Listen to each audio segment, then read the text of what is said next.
And so the integral impulse has been strong in the general European, Russian area, alongside of course, reductionistic approaches and materialistic approaches. Ivan Petrovich Pavlov is one of the atomistic approaches. They sort of all come mostly in history, certainly in some of the European trends that I mentioned, and certainly in some of the Eastern trends. But we also were adding discoveries of the modern and postmodern West that hadn't been included in the traditional spiritual approaches. So this started to give a really even bigger picture of all of the different areas of reality that were available to us. And so this started to really open our eyes to the fact that it's true that human beings grow and develop.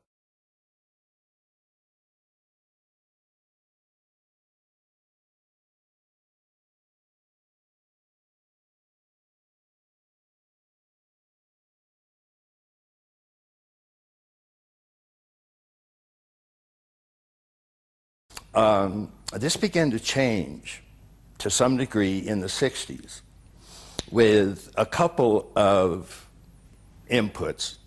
One was an influx of Eastern traditions, and traditions such as Zen and Vedanta and Taoism and Tibetan Buddhism had a very influential impact on several different sections of the American population, including academia and including the public at large. And so the so-called human potential movement started, and particularly out of a place called Esalen, which Mike Murphy had co-founded. He got inspired from Aurobindo ashram, yes. living there one yes. half year. Yeah? Yes, influenced by Aurobindo, and at one point we had over 300 centers in America that were human potential growth centers. And so these included meditation, plus Gestalt therapy and body therapies, Rolfing, psychodrama, transactional analysis, all forms of meditative practice and so on. And so that was a very large, very influential movement. And the seeds of a more truly integral view of reality started to come together there. And again, we had seen these types of movements previously in history, certainly in some of the European trends that I mentioned, and certainly in some of the Eastern trends. But we also were adding discoveries of the modern and postmodern West that hadn't been included in the traditional spiritual approaches. So this started to give a really even bigger picture of all of the different areas of reality that were available to us. And so this started to really open our eyes to the fact that it's true that human beings grow and develop. But there are 4 or 5 major different areas that they can grow and develop in. So there are things like states of consciousness, and these refer to, in the traditions, the natural states are given generally as things like waking state, dreaming state, deep dreamless, formless state, witnessing state, or turiya, and a non-dual unity state, turiyatita. And those we can actually grow and develop through those. But the West added other ways that we can grow and develop. And these are through our various worldviews that the mind grows through as it literally grows up.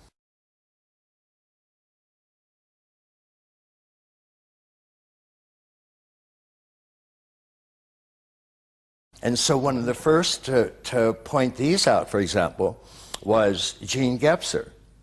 And he described these different stages of growth to give a sort of variation on them as going from archaic to magic to mythic to rational to pluralistic to integral. Now, these are different than the states of consciousness. These are actually how we grow up, and states of consciousness are how we wake up. So states are how we get plugged into ultimate reality, infinite spirit, pure Godhead, the ground of all being. But these structures of consciousness, archaic, magic, mythic, rational, pluralistic, are actually how we interpret our relative world. And they're also how we will interpret our spiritual experiences. So both of these turn out to be very important. We can go through states and we can go through structures. We also have fundamentally different dimensions that we can be aware of and that we can grow and develop. And these are traditionally known as things like the good, the true, and the beautiful. I, we, and it. Buddha, Dharma, Sangha. Art, morals, science. But these are all important dimensions of the manifest world. And we want to make sure that we're taking all of those into account as well. Because all of them have something very important to tell us about. And we're in relation to all of these worlds. We're in relation to the objective world that science investigates. We're in relation to this intersubjective world that morals investigates. We're in relation to the aesthetic world of beauty and art. And so all of those are dimensions and areas that we also want to take into account. So as we start putting all of these together, and we start to see that there are ways that we can wake up, ways that we can grow up, ways that we can show up in all of these various areas, then we start to get, for the first time, really in history, a genuinely comprehensive view of the human being. And it does include things like enlightenment or awakening, waking up, and a realization of ultimate reality, ultimate truth, infinite spirit, radical Godhead, which is one's own deepest and truest self. And so the realization of enlightenment is what the Sufis call the supreme identity, the identity of your deepest self, the spirit itself.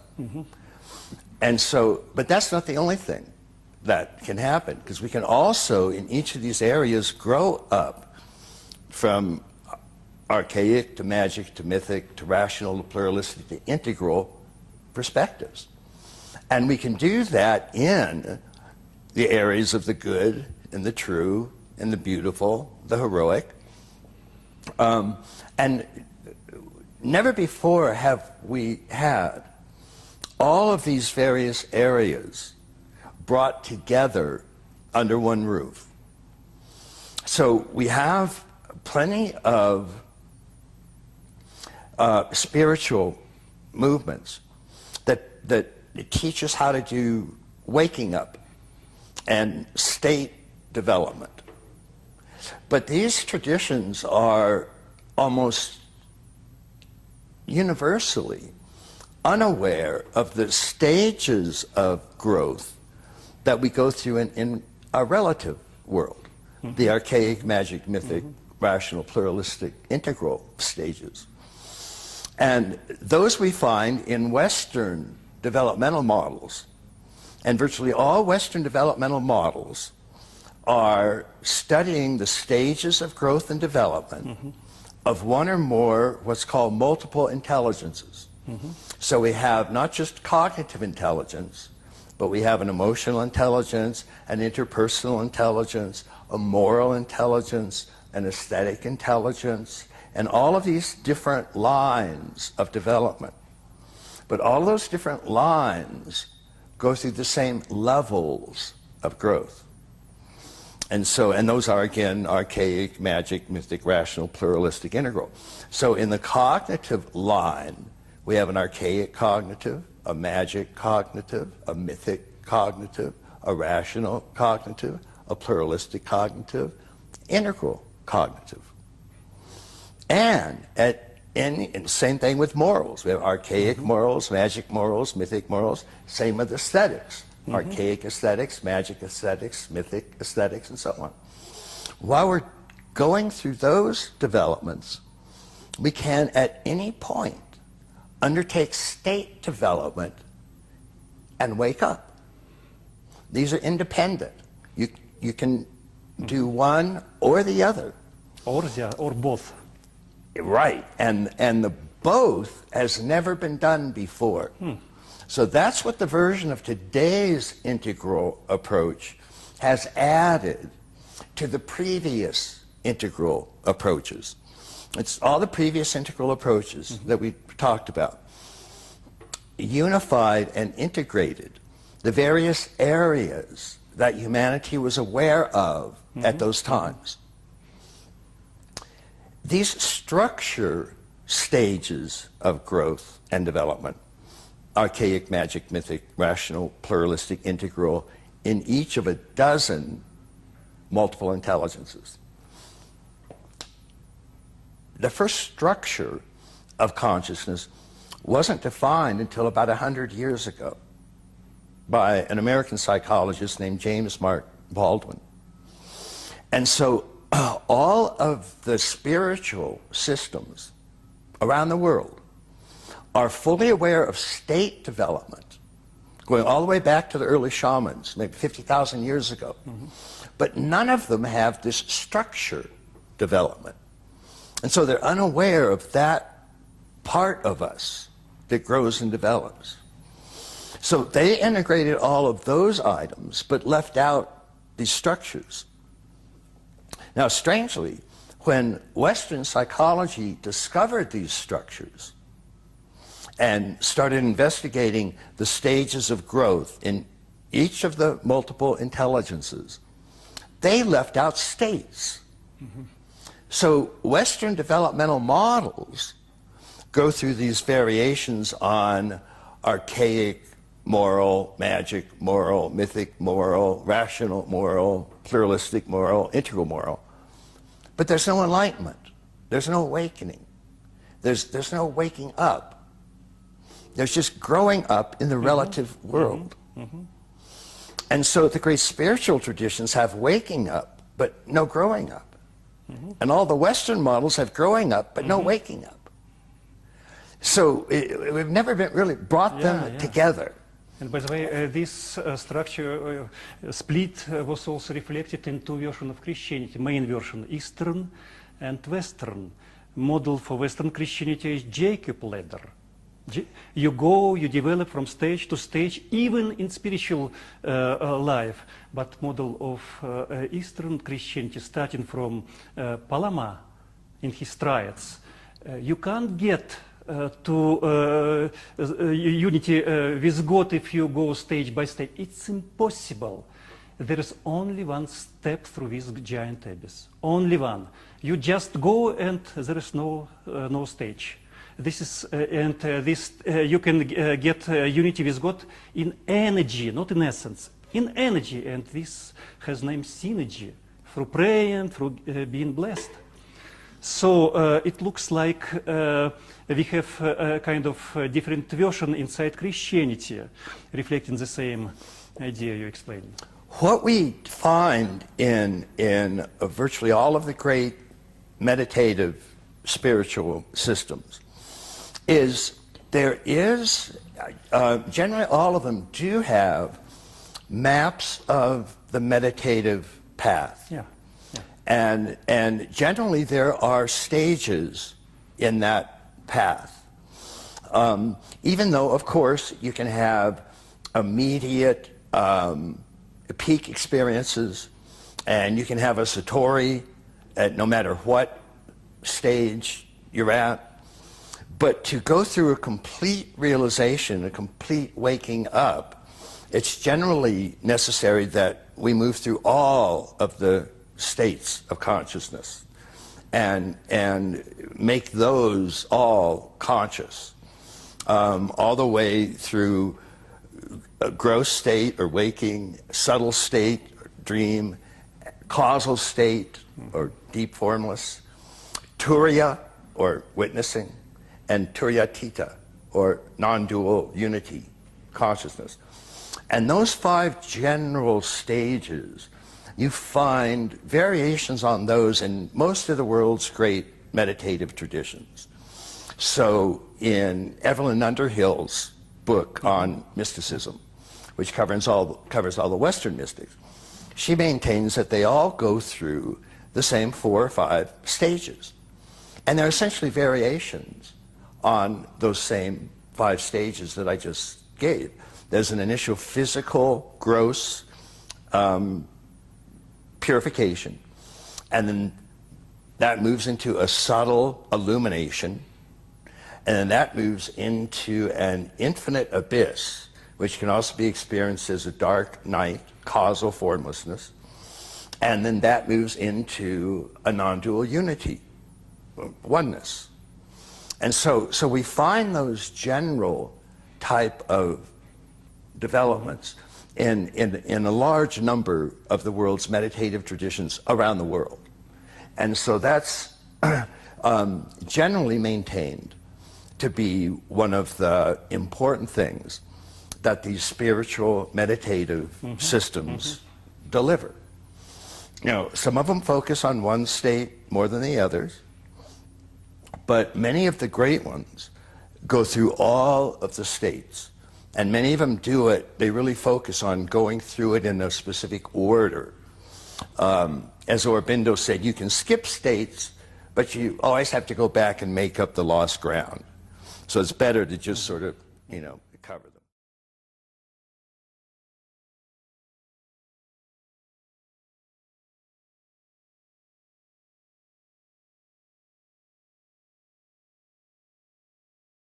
And none of these stages are even similar to the stages of growth that Western psychology has given us.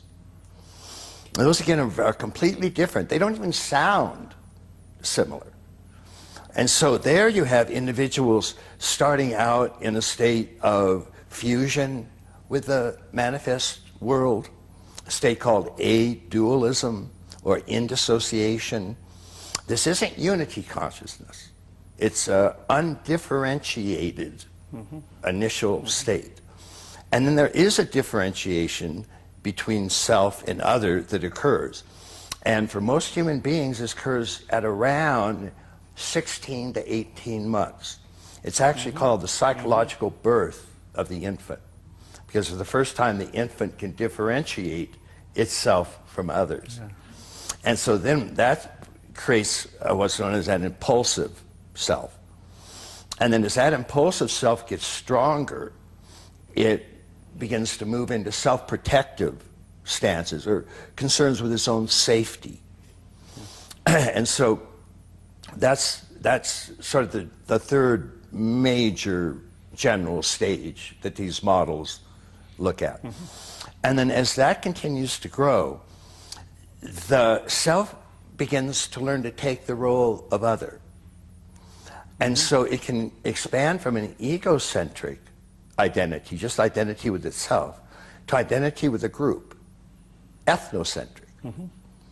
And so there we start to get things like my country, right or wrong, I'm part of a chosen people, there's an in-group that's saved and an out-group that's damned. And it's very conformist driven. And that tends to drive a lot of the early mythic, literal religious orientations. And we still have those present today in the fundamentalist, mythic, literal religious orientations. They're not concerned with waking up or enlightenment. They're concerned with a particular narrative, mythic narrative, that tells about our relationship to an ultimate being, and that ultimate being has left us a set of commands or rules that we need to follow. And if we follow them, then when we die, we live forever in the presence of this God. And that, the others, the ones working with state and waking up, they're not that at all. They're a psychotechnology of consciousness transformation from the separate individual self to a true self, one with infinite spirit, and therefore one with the entire manifest realm. That's enlightenment, awakening. Mahamudra, the path of transformation according to Dzogchen tradition, for example. Yes, exactly. First purification or renunciation. Yes. So we have this strange situation where there are these two, at least, two major areas of growth and evolution. One through states, aiming at waking up and discovering your supreme identity with ultimate reality. The other is just growing up in the relative realm. And this is important because these are actually the tools that the mind uses to interpret its experiences, including how it interprets its spiritual experiences. And so these become very important, even though, as they're usually studied by Western developmentalists, there's no understanding of state development. So there's no understanding of states of luminosity and meditative states and contemplative states and states of transcendence and states ultimately of awakening or unity consciousness or oneness with everything that's arising. So we have these two very important dimensions, both of which need to be focused on. But that has literally never happened before in history. And one of the reasons is that as the original great spiritual systems were laid down, they were only aware of states. States are something that are immediate experiences. If you have an experience of universal love or luminosity descending and pouring over you, or you expanding and being one with everything, you know it. You are one with that, you know it. That's a state. And so humanity was aware of those, like I say, going at least back 50,000 years, back to the early shamans, and the state experiences that they had as they explored it. Do you think shamans also can have experience of being one with universe? In some degree, yes. Many of them were also focused more on the subtle dimension, and would explore that. And not very many of them had a causal or emptiness dimension. Not too many shamanic traditions had an understanding of pure abyss, pure void, pure emptiness. Most of Siberian shamans with whom I worked are mostly concentrated on the universe of spirits. That's right. And also on a kind of universal ecology. That's right. Right, to being, how to be a good human being. To support everything in the universe, all life. Yeah. So then all of a sudden, only about 100 years ago, we start to discover this other component of the human mind. And it's actually the way the human mind builds the tools with which it interprets and understands reality. And what do you think happens in the very bottom, very basement, so to say, in Western civilization to provide this new opportunity, to start to form this new episteme? Well, and Western tradition itself did have a very robust series of spiritual branches and spiritual schools that focused on state development. And so... I mean, theosophy, anthroposophy, Gurdjieff, Blavatsky, Christian Science, all of American that. Transcendentalism, All of that. Alchemy, everything, yeah. Yeah. And so, but what they all left out were the way that we have these structures of consciousness that are interpreting all of these things. Because, see, you can't see these structures by introspecting. A structure is much more like, let's say, the structure of the language that you speak.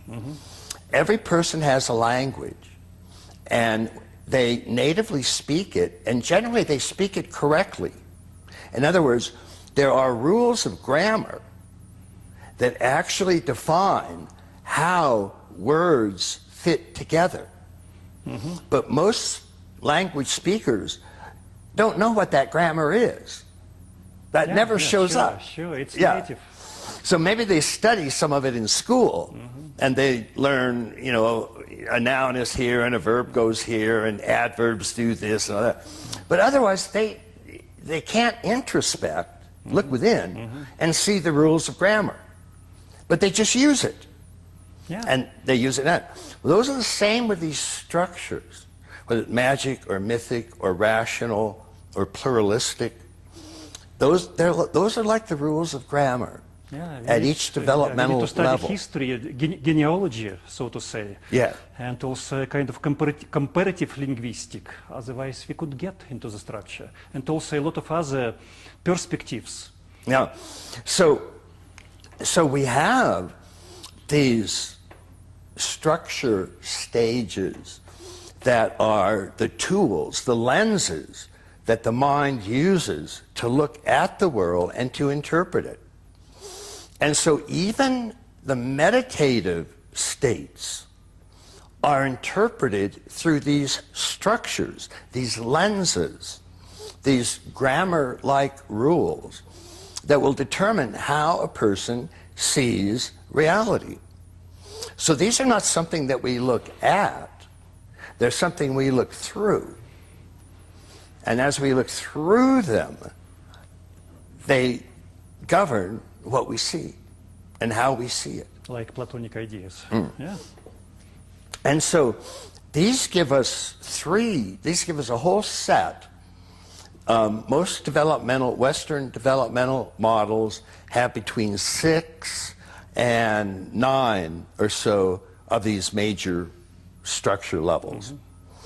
And there's something called the culture wars, which is a battle of the 3 of the higher levels of development and their value systems. And of course, each level has a different value system, a different motivation, different drives, different needs, different ways it looks at the world, different worldviews, and so on.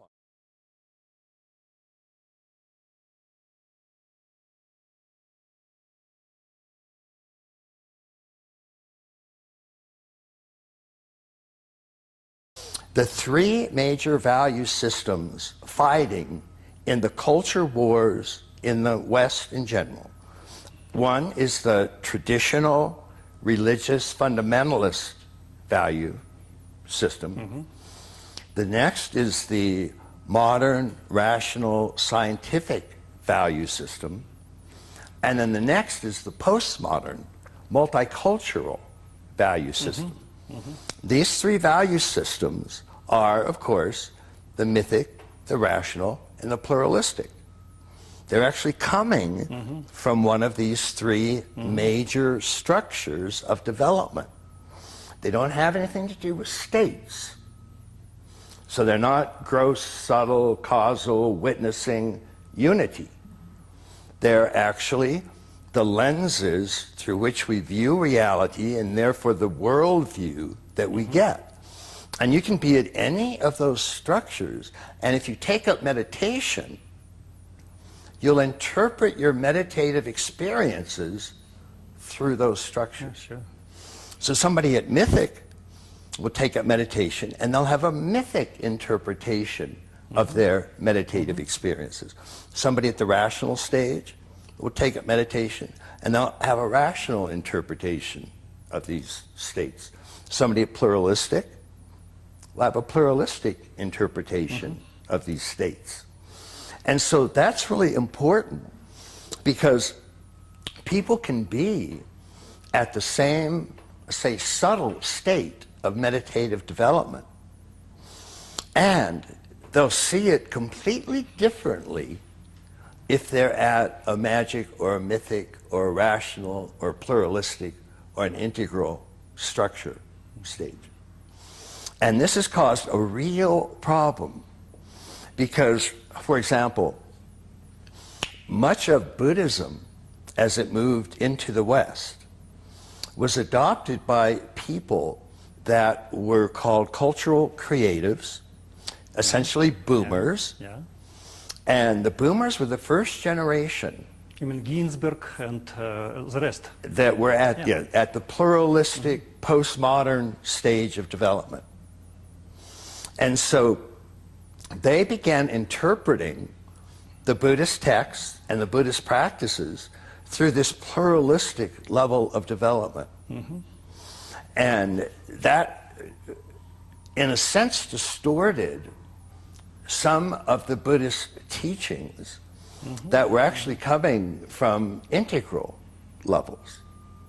So the pluralistic stage was a stage down from the higher stage that the great Buddhist texts were coming from. Yeah. So this, it caused and is still causing a real problem. Yeah, absolutely. Maybe you know there is a great research by Harvey Cox, Turning East. It's about how not only Buddhism, but all major Eastern tradition came to Western markets, so to say. Yes. And he point out that to survive in the West, all authentic Eastern traditions should be packed into some labels, some things on the market to be sold. Right. Yeah, and it's turning east. It's changing dramatically the authentic nature. Yeah, yeah.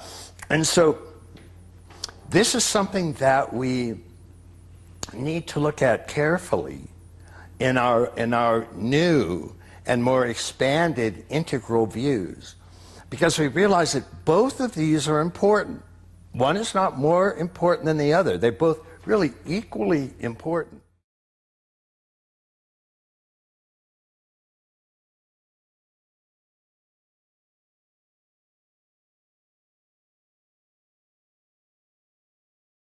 By Eastern, what we really mean are meditative or contemplative practices.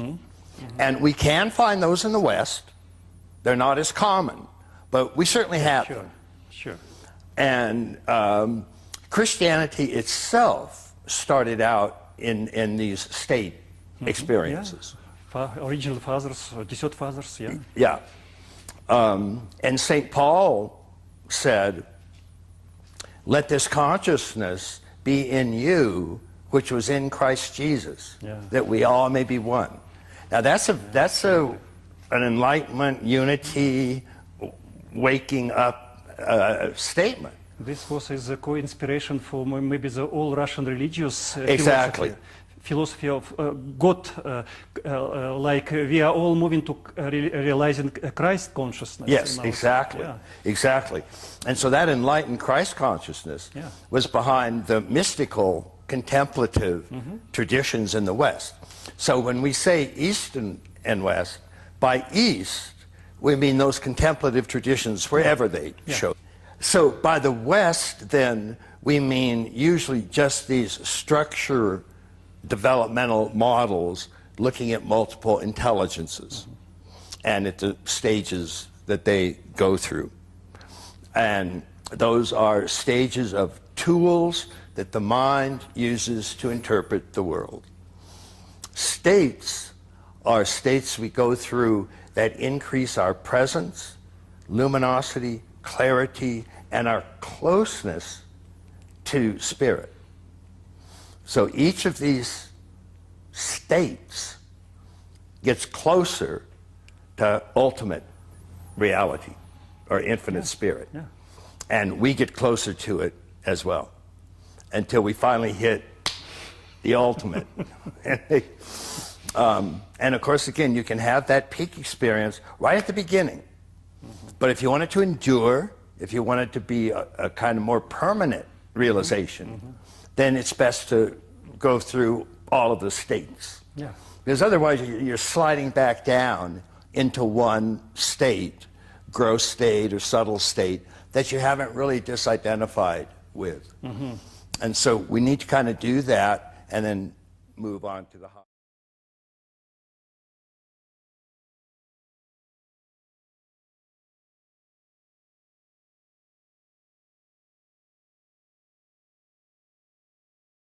And in human development, we can see that some important things are irreversible. We are growing with age.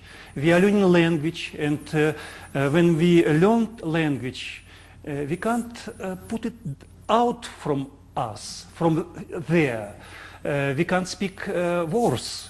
With age, we speak better and better, usually, normally, if we are normal human being.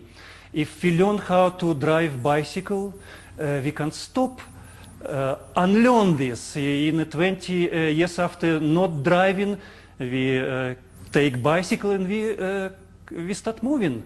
So there is irreversible stuff, and maybe the same can be true with peak experiences. And after some peak experiences, getting real connection to some very important issue in our real life. Yes. It's make irreversible change in our life. Yes, and that's definitely the case. What we're talking about is, in a sense, just a matter of degree. Because almost anybody, and most people, in fact, have had at least a glimmer of this ultimate unity consciousness.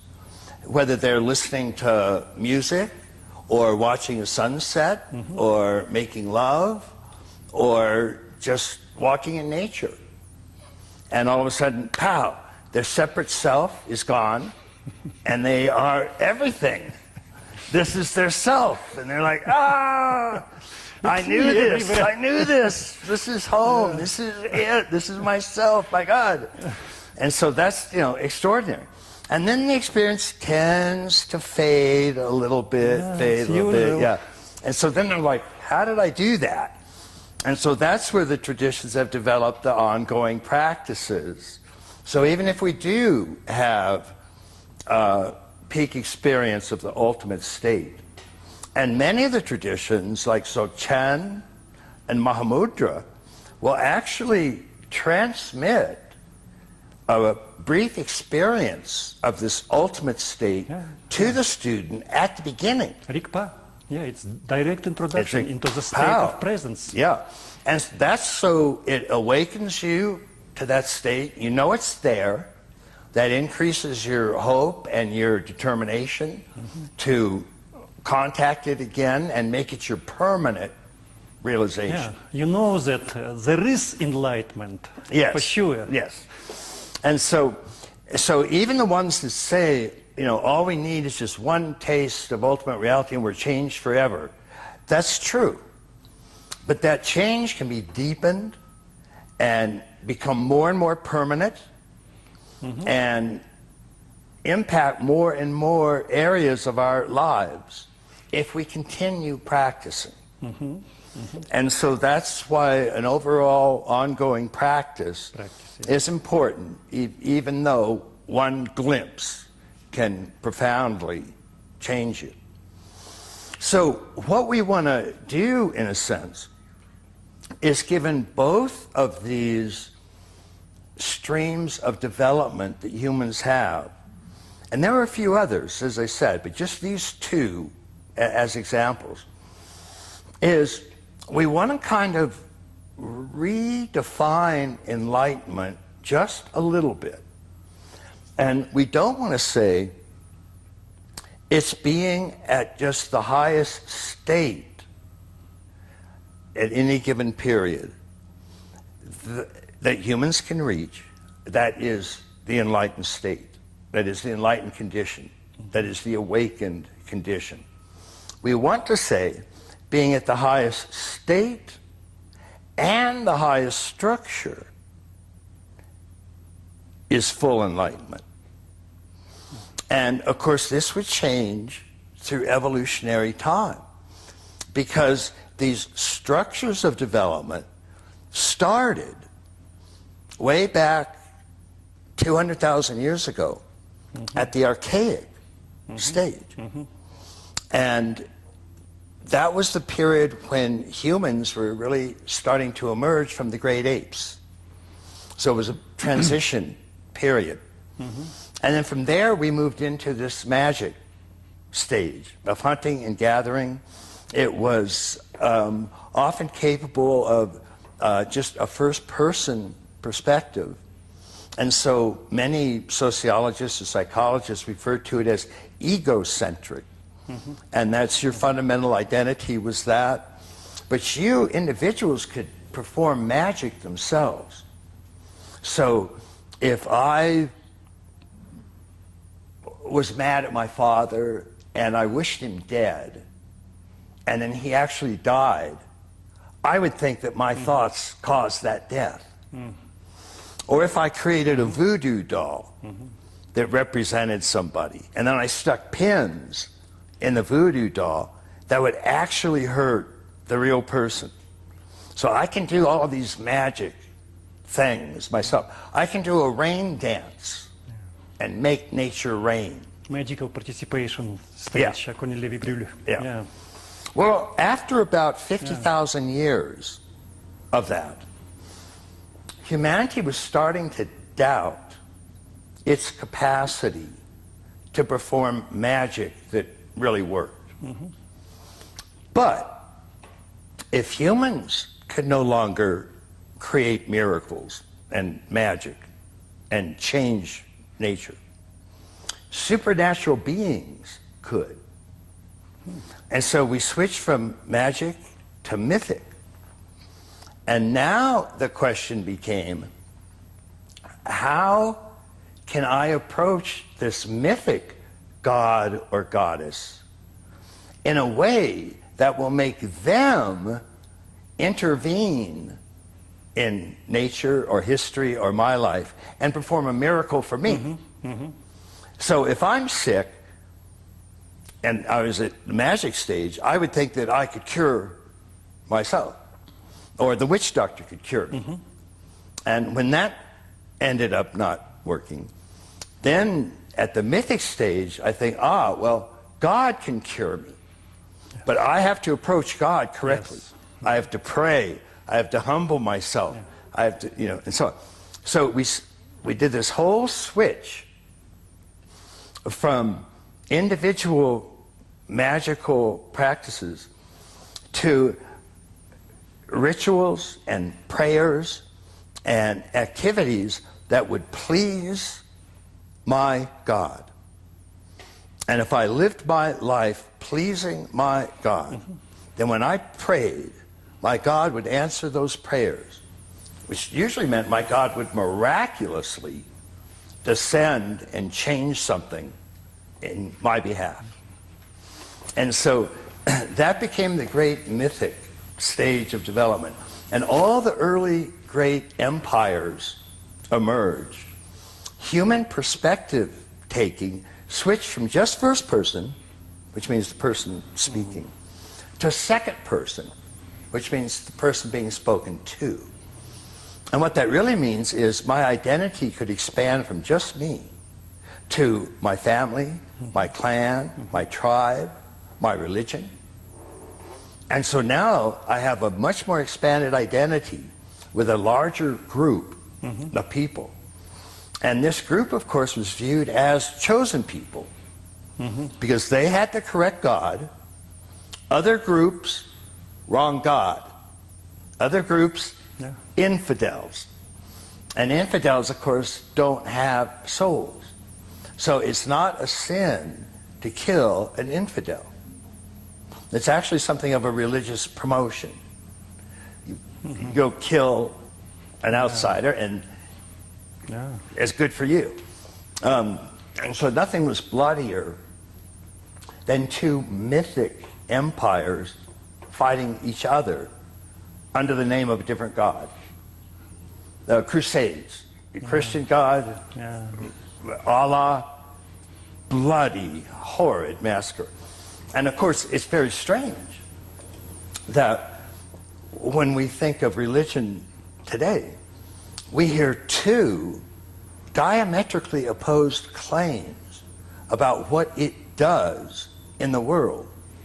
And the first claim is that religion is the cause of separation and terrorism and jihad and holy war and just warfare in general between somebody with a different God. Their God's wrong, my God's right. Yeah. And that's the essence of the mythic structure, is it can only take a second person perspective, so it naturally sees the world divided into in-groups and out-groups. The in-group, chosen people, one and only God.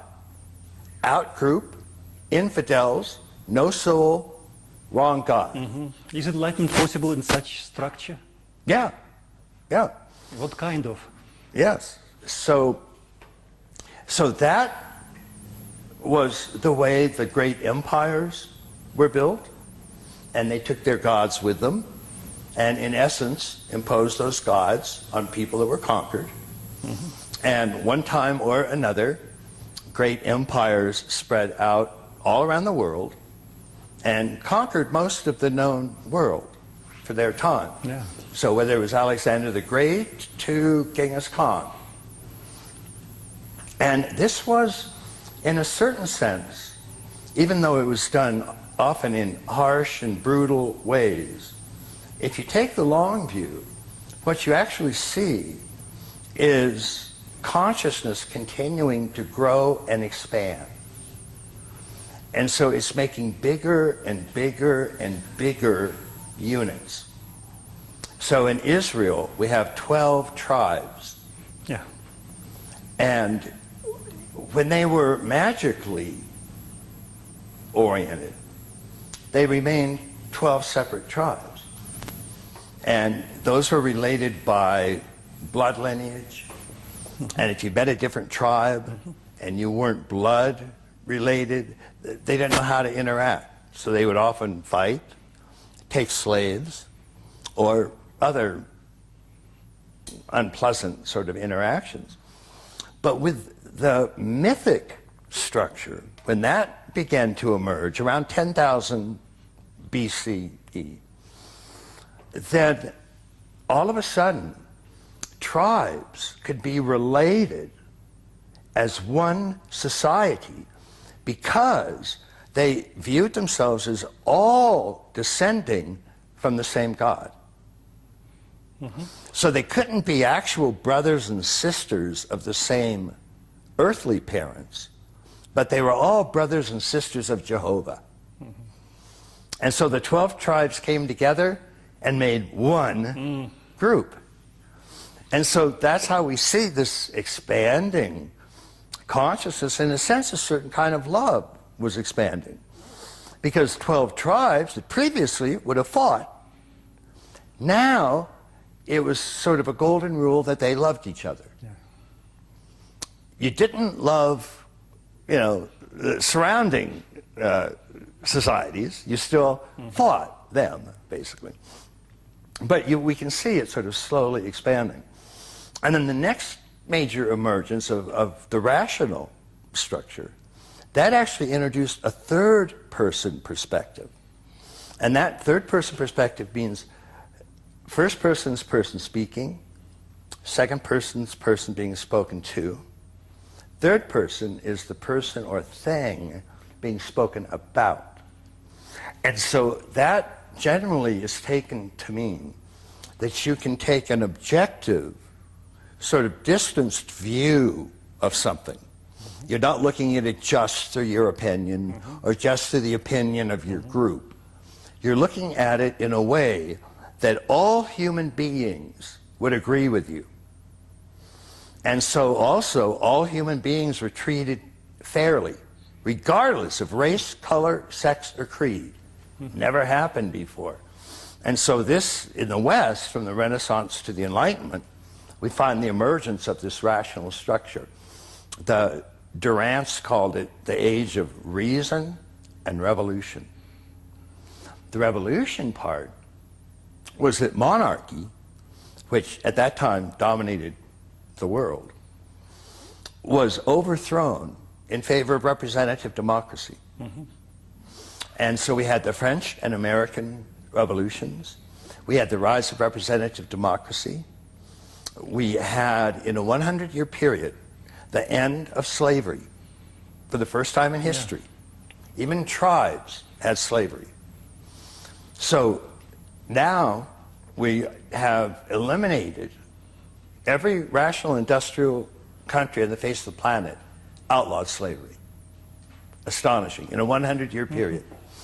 And so that's the same 100 years that we're creating representative democracy and so on.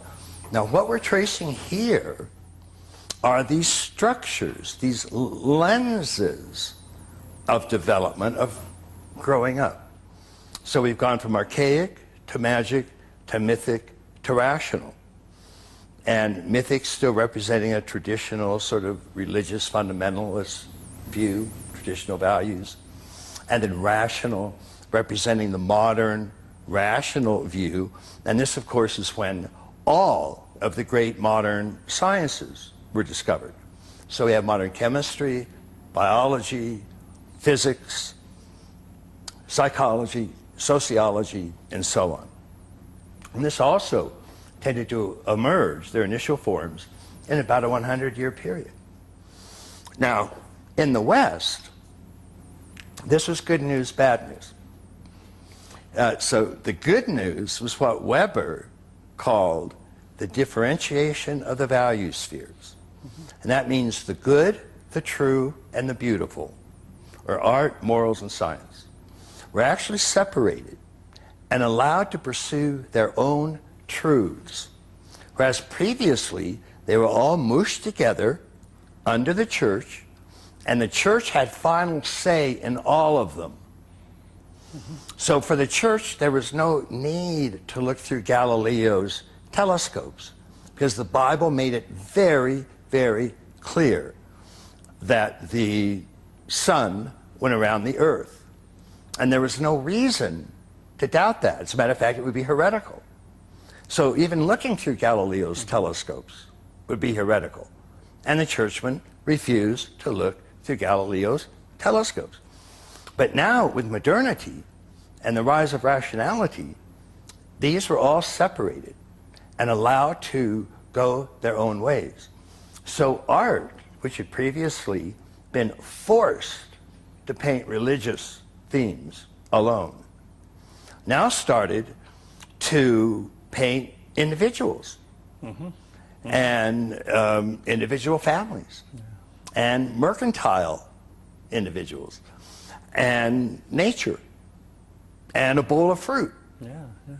And so it started to discover perspective. So if you look back at like the diagrams drawn on the pyramid, they're all flat. There's no perspective to them. And what you see happening with the Renaissance and into the Enlightenment is all of a sudden three-dimensional space jumps out. There's a third person being able to see objects. So not only could we study them with modern physics, modern chemistry, modern biology, we could see them, we could paint them, we could aesthetically orient towards them. And then morals, which had been bound by the church to the Bible, started to free themselves from good boy, nice girl, my country right or wrong, my Bible right or wrong, and so on, and started developing the universal rights of men.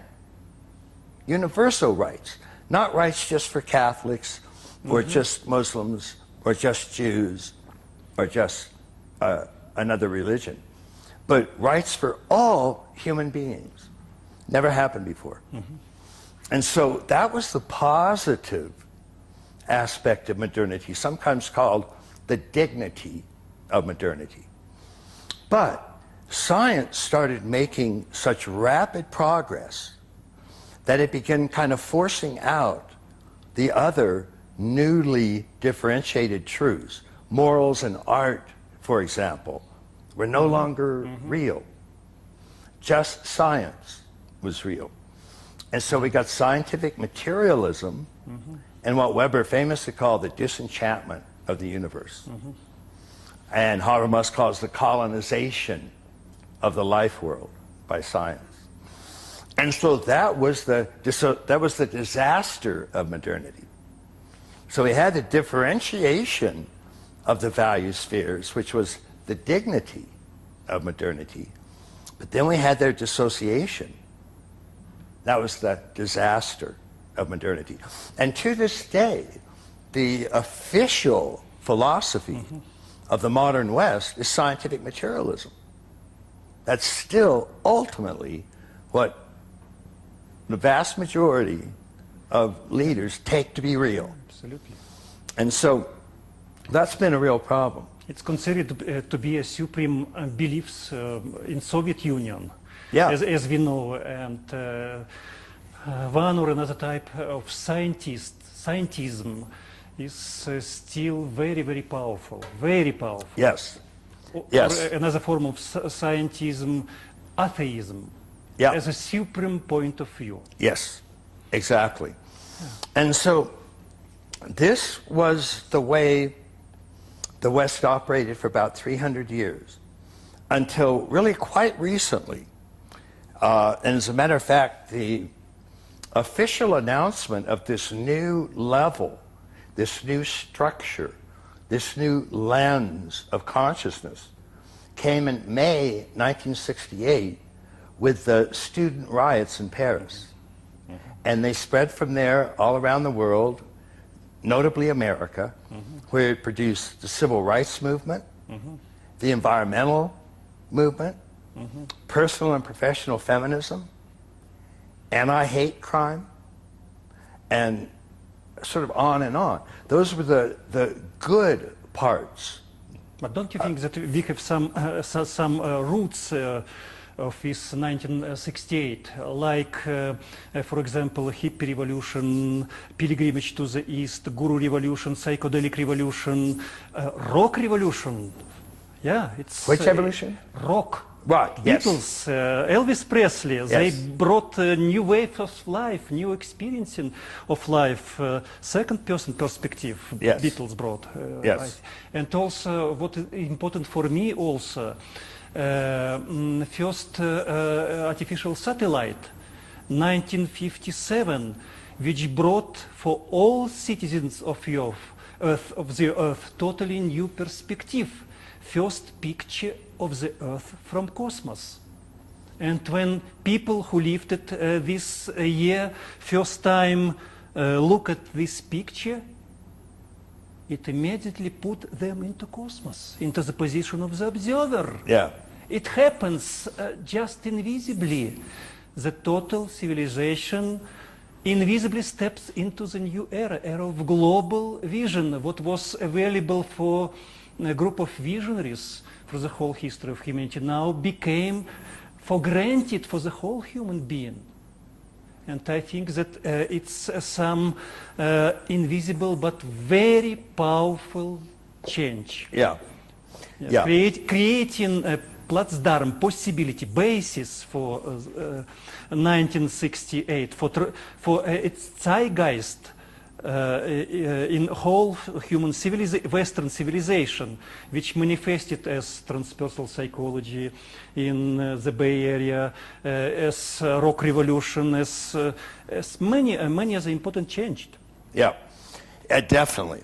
And as the 60s started to unfold and the boomer generation came of age, many factors started to contribute, including the inrush of Eastern religions.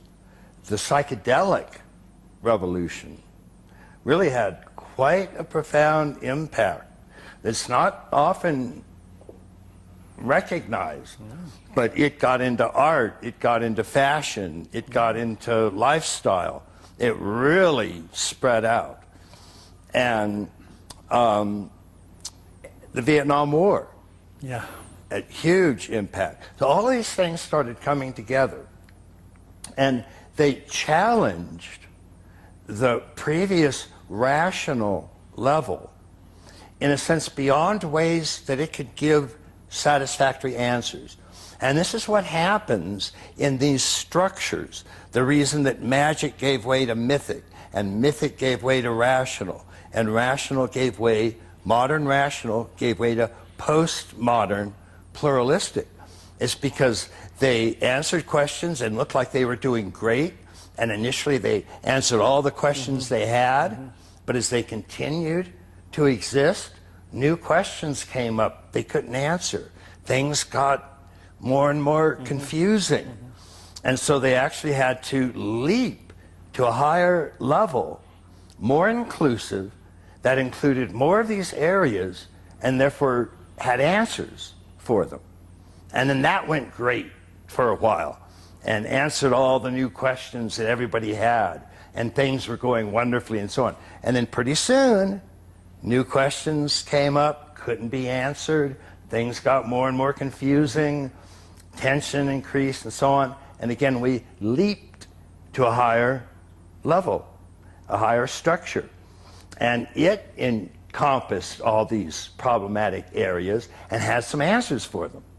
And so then we began answering all those questions, feeling very good. We've got it straightened out now. Pretty soon we've answered all those questions, and all the new ones come in that we can't answer. In the same process, and we jump again. Inquiring. Yeah.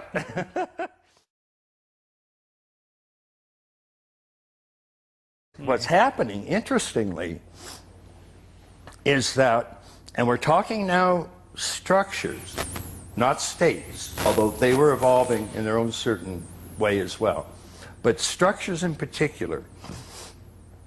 Once a major structure comes into existence and is laid down, it becomes stored in the storehouse consciousness, someplace. And it becomes available for all subsequent human beings.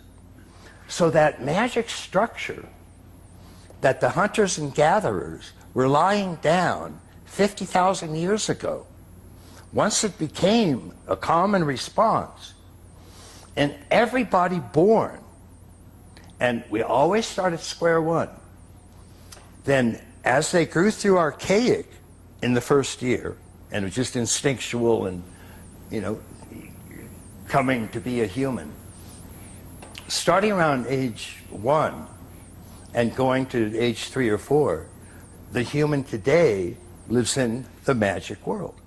That magic structure is there, and young children think magically. They think hiding under the pillow because they can't see anybody, nobody can see them. Much to the amusement of parents sitting around looking right at them. And so they go through magic, and then starting around age 6 or so, they move to mythic, and up to adolescence, where they generally are open to rational. So once these structures are laid down, they stay. And that becomes very, very interesting because that's part of our growth process through those structures. And so in the 60s come and we get this new postmodern pluralistic structure. And because each higher level, and some developmentalists actually define them this way, has an increased perspective. So we saw magic had a first-person perspective, mythic had a second-person perspective, rational had a third-person perspective, pluralistic had a fourth-person perspective. And all that really means is that it could look on the previous level, could look on third-person science and scrutinize it, criticize it, judge it. Something that science itself couldn't do. Yeah. Because it couldn't see itself. Yeah, yeah. It was looking at the world, looking through it, not at it. So postmodernism basically came in and got a little bit carried away with itself. And because it had transcended all of the previous major forms of philosophy and thought systems and so on, they started deconstructing everything. Everybody got it wrong before them. Yeah. And so Yeah, yeah. we went through several decades of that until we had deconstructed everything.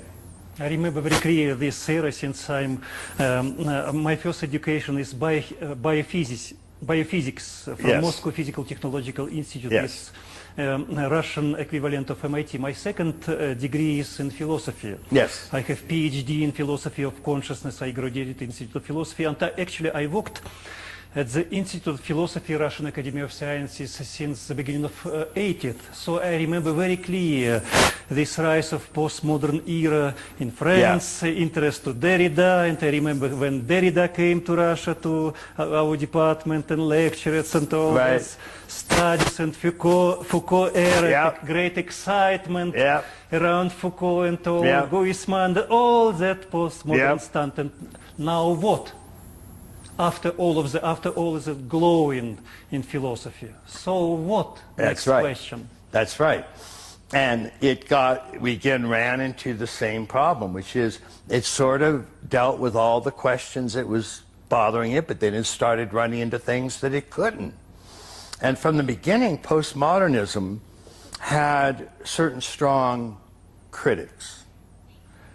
And they include everybody from Charles Taylor to Jürgen Habermas and Yeah. whatnot. And the general complaint was what's called the performative contradiction. Postmodernism was itself doing what it claimed couldn't be done. So it claimed there were no universal truths. Every culture had its own truths, and there was nothing universal. Its common motto was no big pictures. And so it believed that all knowledge was socially constructed, was in part an interpretation, was therefore not ultimately true, but more like fashion fads, the length of hemlines. And truth at any given era is simply what people could be convinced to believe. A great definition, yeah. Reality, as Lily Tomlin put it, was a collective hunch.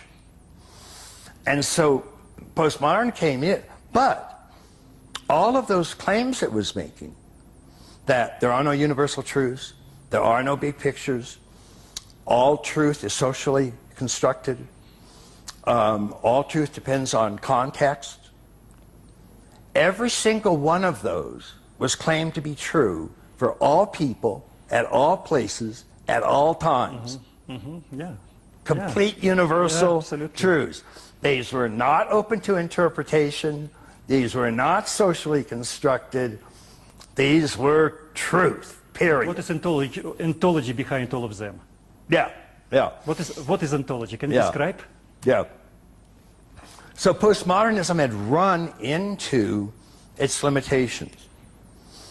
And its limitations was as it reflected on, using its fourth person perspective, reflected on all of the previous approaches, it could see their differences and emphasize those, but it didn't have enough cognitive capacity to see the commonalities, to see the similarities between all of these cultures and all of these humans.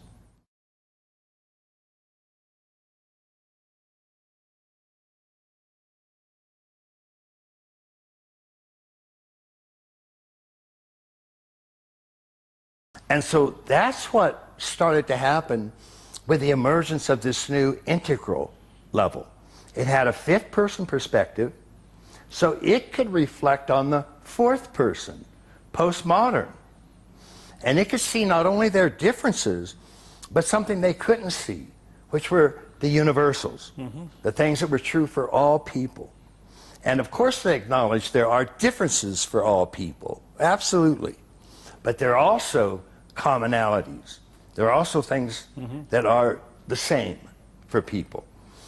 And this was such a huge change from all previous levels of development that Claire Graves, for example, studying values, called all the previous stages first tier and called this new integral stage second tier. And he said it marks a, quote, monumental leap in meaning.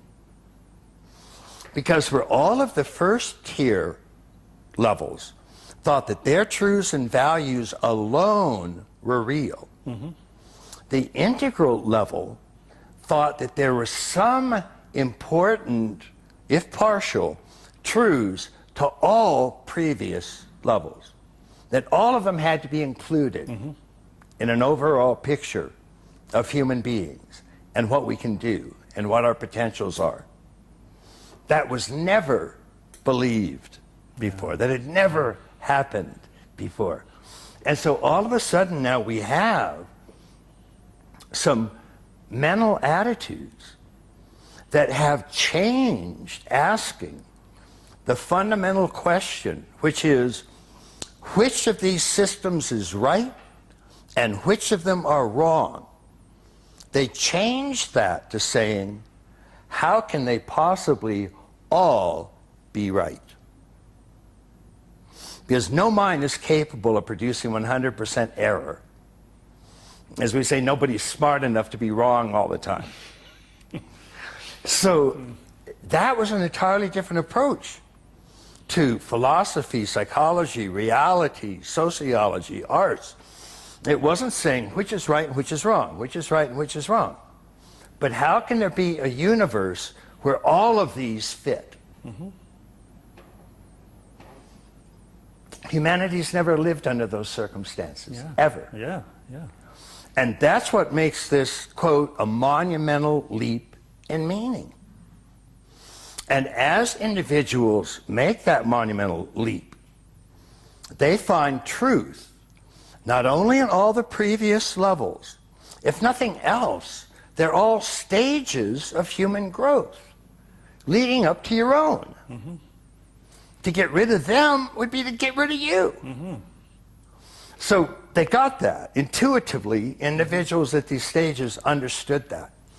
But then they also started looking at other things like states of consciousness, because they realized structures didn't exhaust the whole picture, that there were other dimensions, other aspects of being human. And one of them wasn't just growing up, it was waking up. It was enlightenment. It was awakening. It was awareness and consciousness and love and creativity and a supreme identity, a unity with ultimate spirit as your true self and your real being. And so all of this starts to come together. And the integral structure itself is only a few decades old. So we're still starting to see the impact of that. And there are about 5% of the population at integral. There's about 40% at mythic, traditional, fundamentalist. There's about 50% at modern, rational, scientific, and there's about 25% at postmodern, pluralistic, multicultural. And then 5% at integral. So integral is the leading edge. That's where it's starting to grow. But that's where we can include scientific truths and spiritual truths and psychological truths and sociological truths, and start to try to fashion a picture where we can learn something from all of these. And all of these are brought together under one tent to give us indicators of how to live a full life. And that means how to be free by waking up. Because that's what enlightenment does. It gives you radical freedom from being identified or caught in any individual thing. Why? Because you're all of them. So you're radically free. Fullness. Why? Because you are one with everything.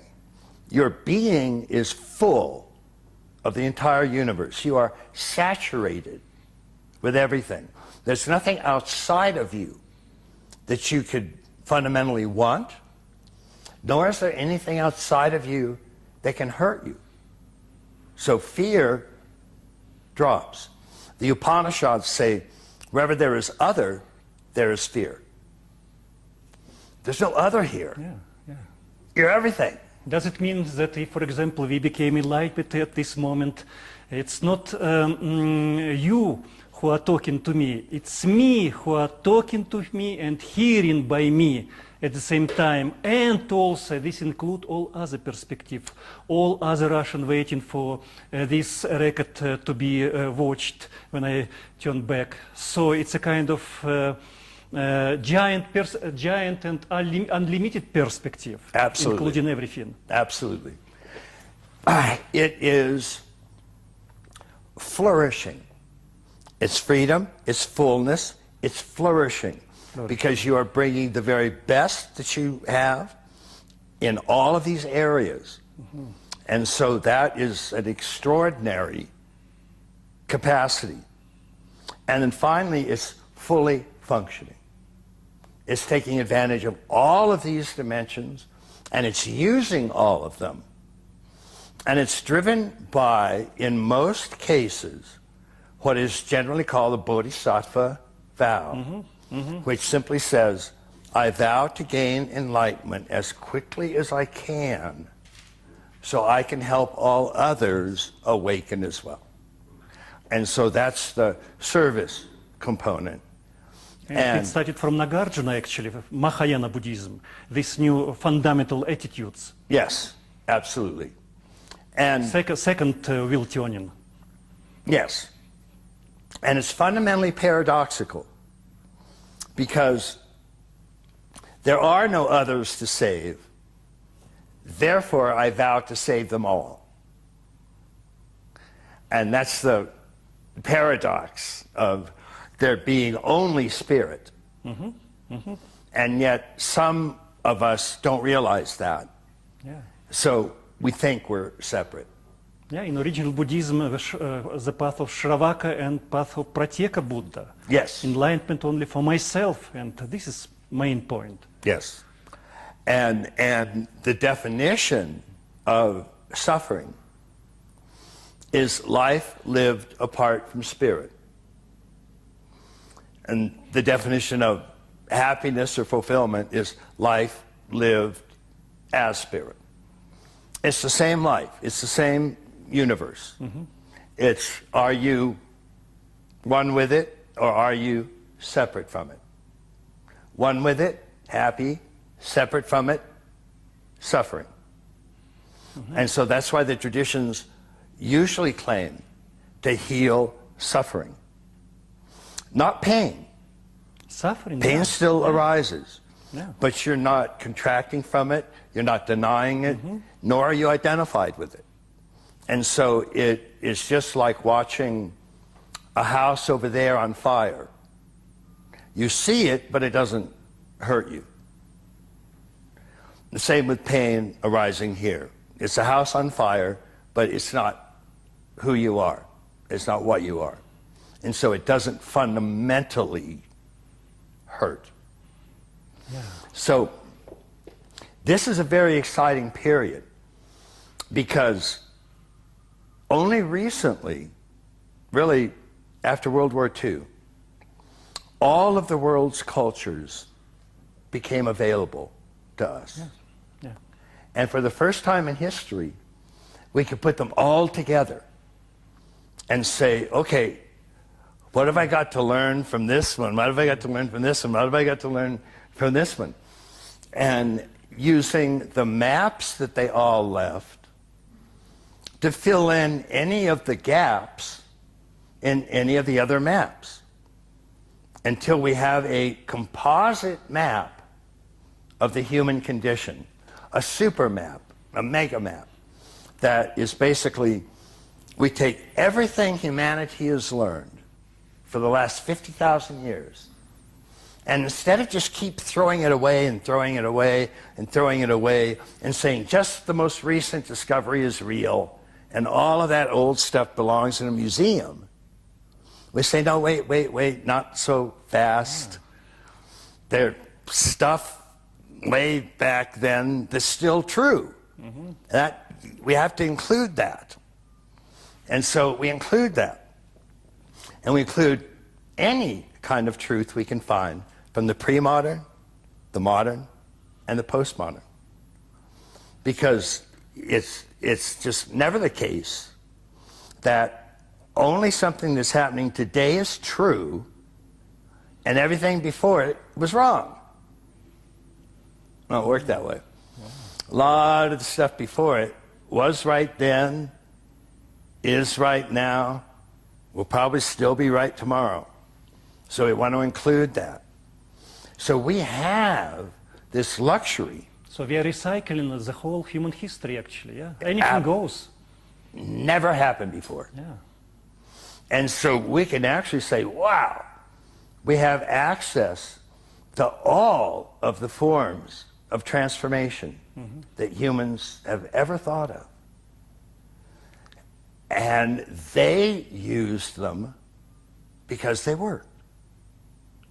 You're not going to find a whole school of people that spend their entire life studying something because it's wrong.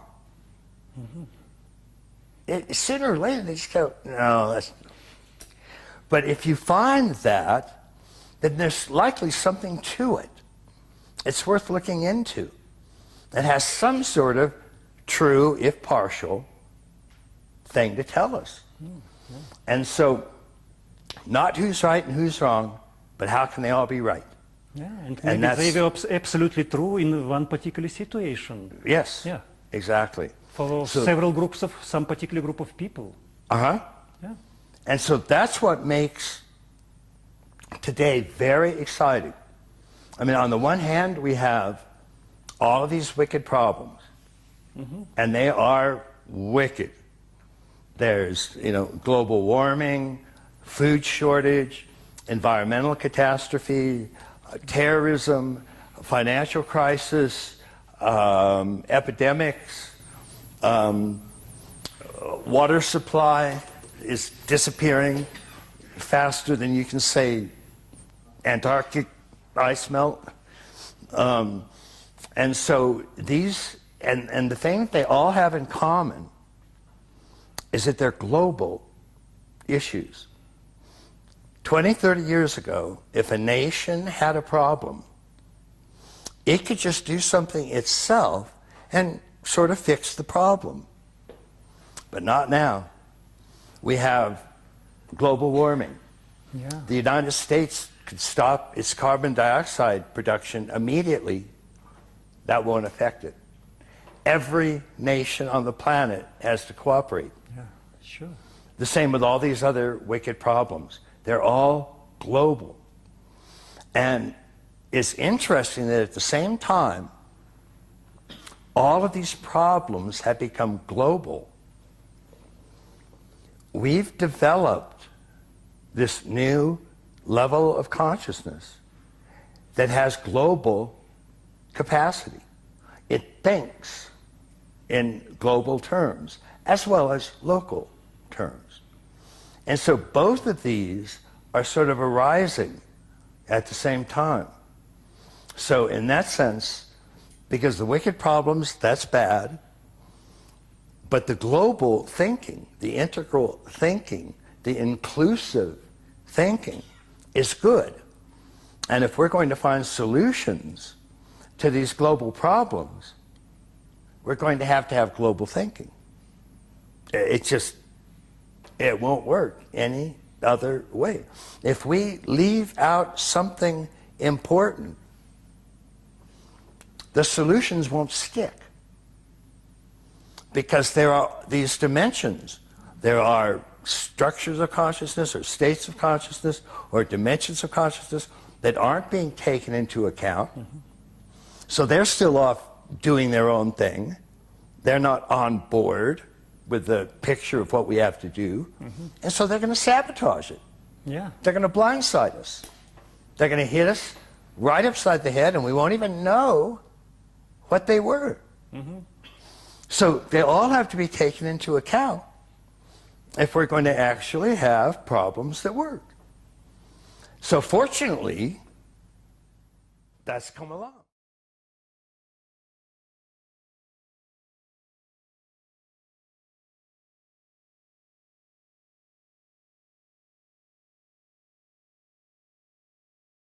Don't you think that all global problem, modern global problem, have the common source? Yeah. We. Yeah. Yeah. Anthropological catastrophe.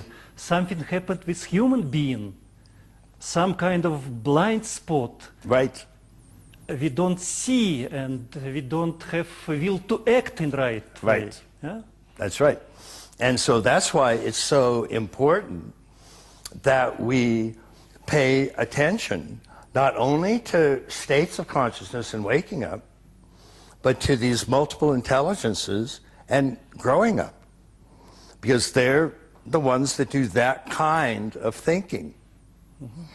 And so by putting both of these together, we are addressing these two central areas of human growth and development, both of which are absolutely crucial.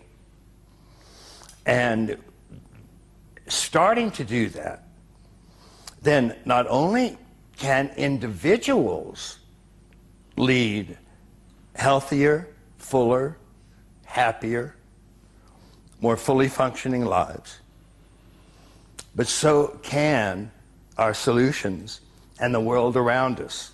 Mm-hmm. Because that's the contributions that we can start to make. Yeah.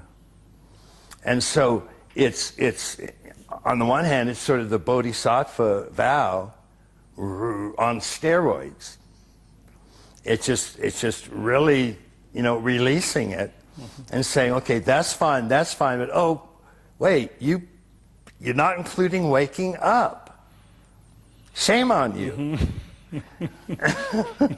So here's a few things to practice, start doing that.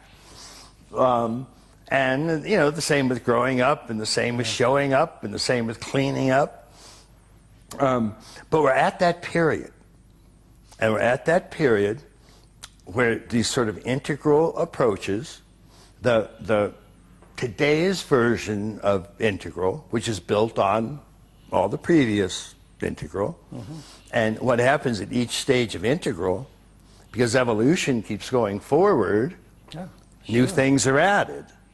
So integral Wilber 5, has Wilber 6, Wilber 7. exactly, yeah. So we have to keep adding on the stuff that's added if it's going to be really integral. And the major discovery over the past 100 years has been these structure stages of development. So by including those, then we're ensuring that individuals are expanding their perspectives so they can see more and more of these issues. So it really does go from first person to second person to third person to fourth person to fifth person to sixth person and higher. And each one of those has a bigger view of the world around it. And so it's going to include more and more and more things. Yeah, this And is high that- dream. All this is so great. But, I have a big question. Yeah. Throughout the whole history of humanity, there were probably 100,000 of high developed human beings, creative, open, free, even enlightened, great teachers of humanity. And I am sure that the deepest wish was to help the rest of humanity, There are, to help the rest of humanity to achieve the same quality of life, good, wholeness, happiness, enlightened states, creative states, everything, the great genius of humanity. And what we see, we have global problem, we have tensions, we have majority of humanity living in fightings, in Yeah. war. yeah, Why it happens? Why greatest human beings were not able to help the rest? that Why is, we are all not yet enlightened? that is one of the really perplexing problems. And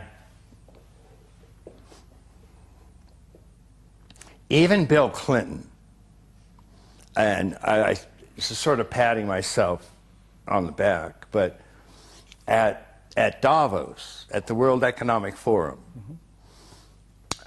when he was talking with Klaus, the founder, they spent an afternoon together. He said that he felt that what the world needed was an integral consciousness, the way Ken Wilber described it in The Marriage of Sense and Soul.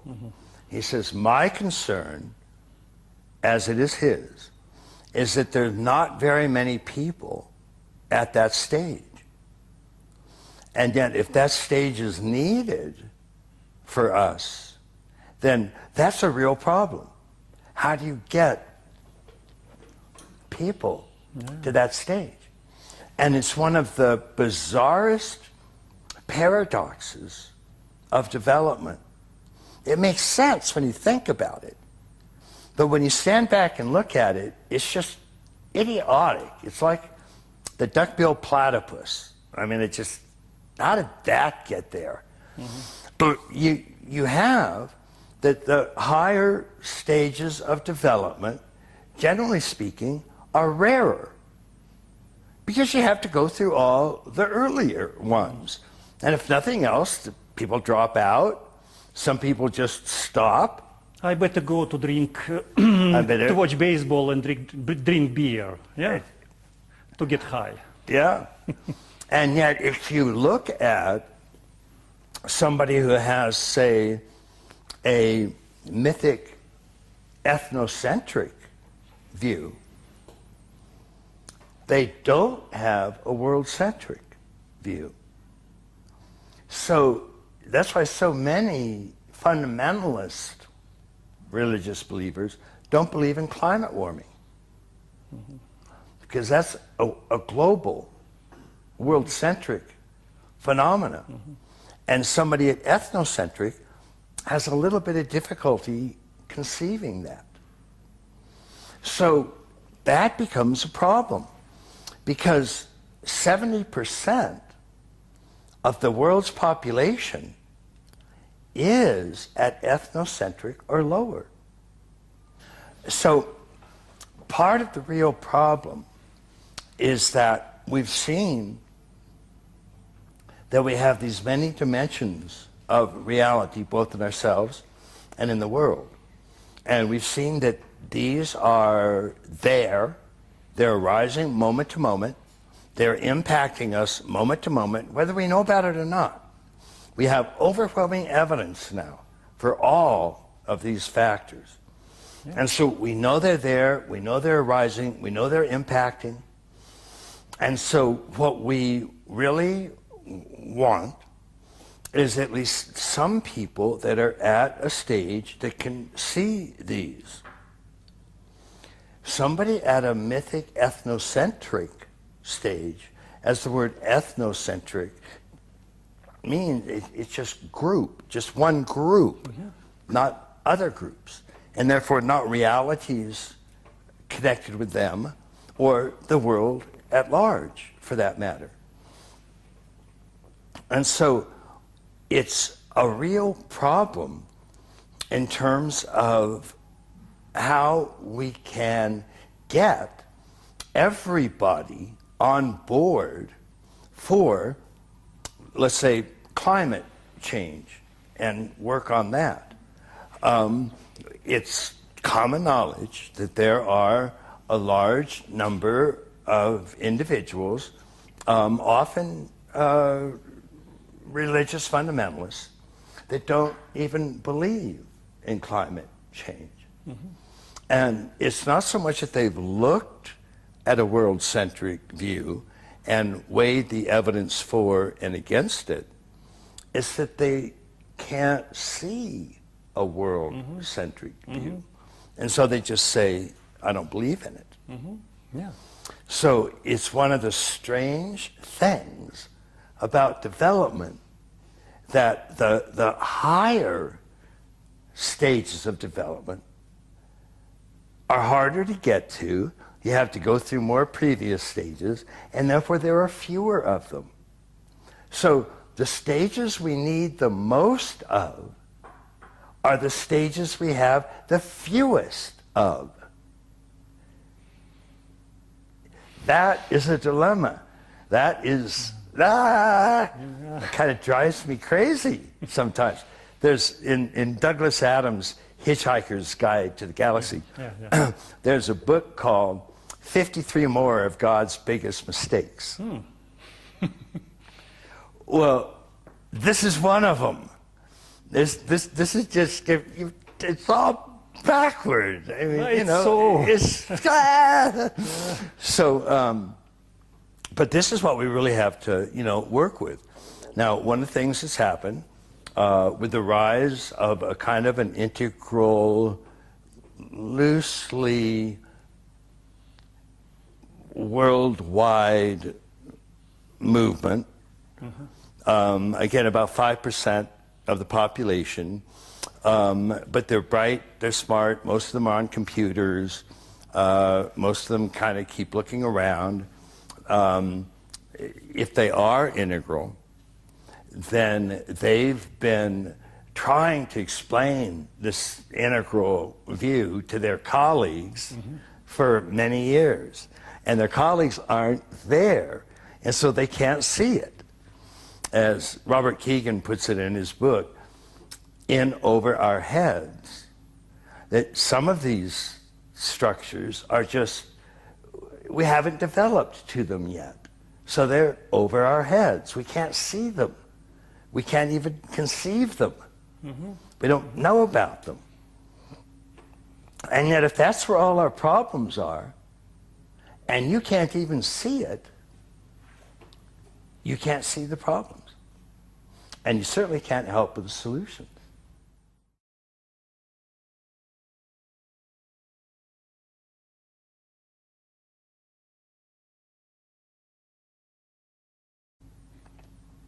Integral people, more or less worldwide, have kind of found a lot of each other, started salons, started organizations, started institutes, and so on. And part of what they have are, they create courses that help people develop to integral levels. And that includes not only working on structures, but working on states. So they have them meditating as well as doing structure practices. Both of them are important. And so they're helping people grow into their fuller potential. And so that's a start. That's, you know, a little bit moving forward. But compared to the 7, 8, 9 billion people on the planet, you know, 100,000 is nothing. So this is one of the major problems that we face. We want people practicing meditation and spirituality and working on waking up. But what we found is that waking up isn't enough. You can wake up at mythic, at rational, at pluralistic, and at integral. We need you waking up and integral. Because otherwise, you're waking up, if you're at mythic, and you go through all the states and wake up, many Zen masters, for example, have done exactly that. Mm-hmm. You're one with your whole world. Mm-hmm. But your whole world only goes up to mythic. Mm-hmm. Higher structures, pluralistic, integral, if those come in, you just can't even see them. Absolutely. It make no sense. They go right over your head. Yeah. I've seen great Siberian shamans who are just tremendous healers and teachers in Siberian place of the power. But when they came to Moscow, they're like child. Yeah. They don't know what is the place, what's the city. They even can't survive without people of this city who will introduce them to client, future client, to make something for living. Yeah, it's true. Well, absolutely. It's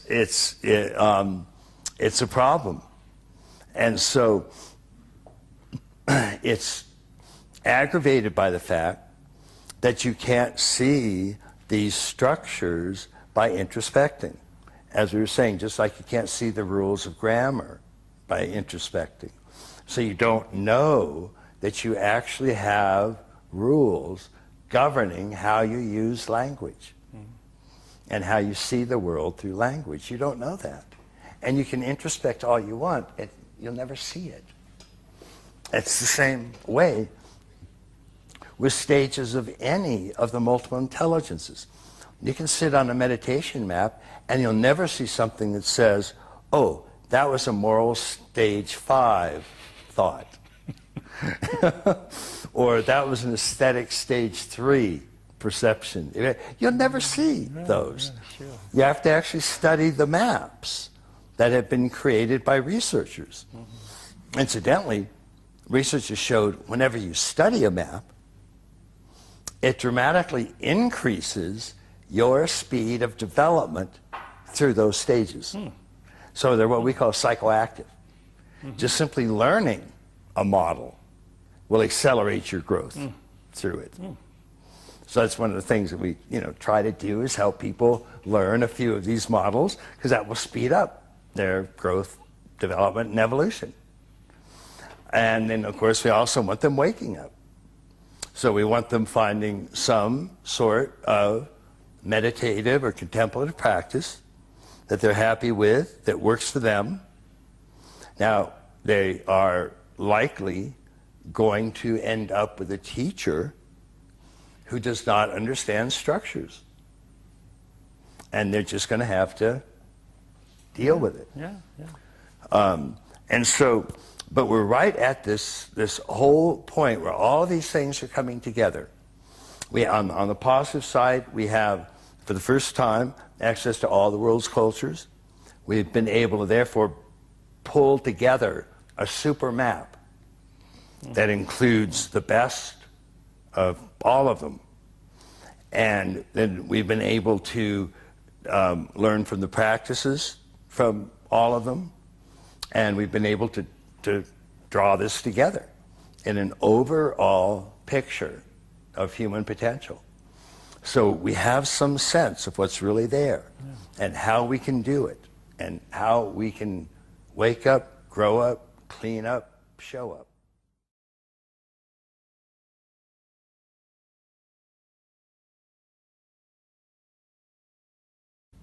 Yeah. But So- still, what prevents us from being enlightened? Is there some major fundamental obstacles? In all of them. Yeah. Yeah, and one of the major obstacles in general is what's referred to as the self-contraction. And what happens here is that, first of all, we identify with just this physical body. That's already a case of mistaken identification. When somebody says, be aware of yourself, just right now, be aware of yourself. And you'll say, okay.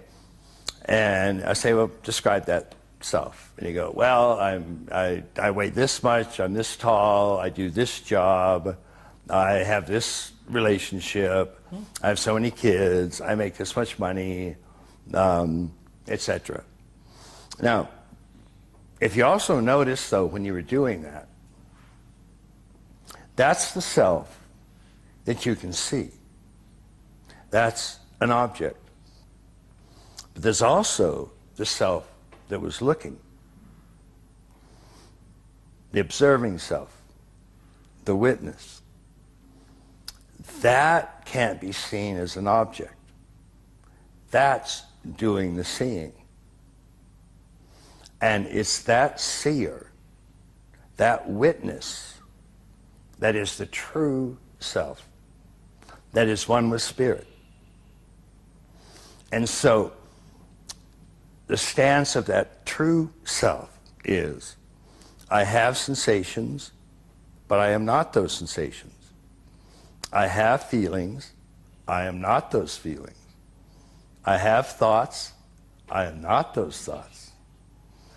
All I am is this pure witnessing awareness. And this awareness then calls the original face. The face you had before your parents were born. Now, all that means is that this true self doesn't enter the stream of time. It's prior to time. It's what's aware of time. But it's not itself in the world of time. It's timeless. And so that's why it's the same self you had before your parents were born. It's the same self you had 100 years ago. It's the same self you had 1,000 years ago. It's the self you had before the Big Bang. It's before Abraham was, I am. Tell them, I am sent you. The sense of I amness that you have. You can think back a month ago. What were you doing? Most people can't quite remember what they were doing. But one thing's certain. Your sense of I amness was present. Yeah. And you can think back 10 years. What were you doing? Yeah. I don't know what I was doing. Your sense of I amness was there. Exactly. Yeah. I remember very clear when I was at age 6, and I started, and it was after I learned about death. My grandfather died, and I was at funerals, and I started to think, am I die also?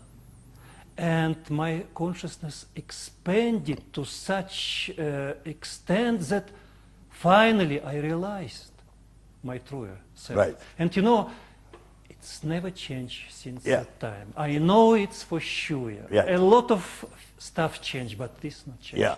This is the one experience that humans have that never changes. It doesn't have, it's equivalent to emptiness. It's pure. It has no qualities, no content, no characteristics. It's just this pure I amness that is aware of everything that's arising. And everything is actually arising as a texture of its own self. So it's this pure I amness, one with everything arising, moment to moment to moment. And it's the same self, the same true self, the same I amness, present in all sentient beings. The same one spirit, one self that we all have. So Erwin Schrödinger, the co-founder of modern quantum mechanics, said consciousness is a singular, the plural of which is unknown. And that's a great way to put it. So that right there, in terms of these two selves, that all the traditions maintain that we have, a true self that's the pure witness, and ultimately one with everything that's arising. And then we have the narrow self, the self that can actually be seen as an object. It's not even a true self or a true subject, because you can see it as an object. There's only one true self, true subject, that can't be seen as an object. When you try to look for your true self or look for I amness, all you find is a sense of freedom, a sense of liberation from identity with all of these small, finite things. And so that sense of radical freedom, of radical release, is the fundamental nature of I amness, or true self. And so by shifting to that I amness and that freedom, that's also free then of all finite problems, free of suffering, free of fear, free of fundamental craving or addiction, free of fundamental avoidance, and is an awakening to which is awakening to our own eternal, timeless truth. And so it's awakening to before Abraham was, I am. It's awakening to before the Big Bang, I am. And it's not because I am is everlasting. It's because it just never enters time. It's just in the pure, timeless moment. And so that's what makes it radically free and paradoxically radically full. So that's something that is also crucial for realizing. Because without that, then we're driven to all sorts of substitute gratifications and drives and all of the little sort of petty things that humans are caught with. Search for money, fame, glory, sex, kind of on and on and on. And most of the things that cause human beings so many problems. And now to those we've added global problems. And so now more than ever, we need a unity of both of these types of development. Structure, growing up development, and state waking up development. And as we put those together, then our chances for survival sort of marginally increase, become a little bit better, a little bit better, a little bit better.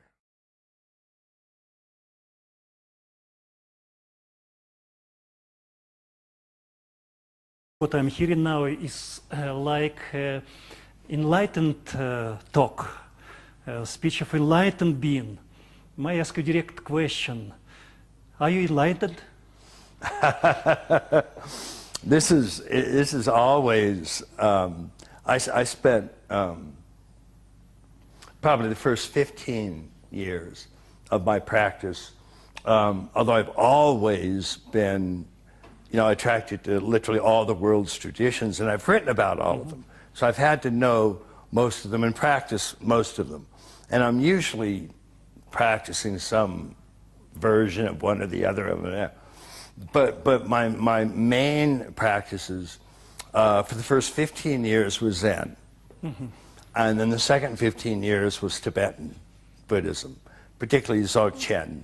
Until now, or? No, and to some extent Mahamudra. It's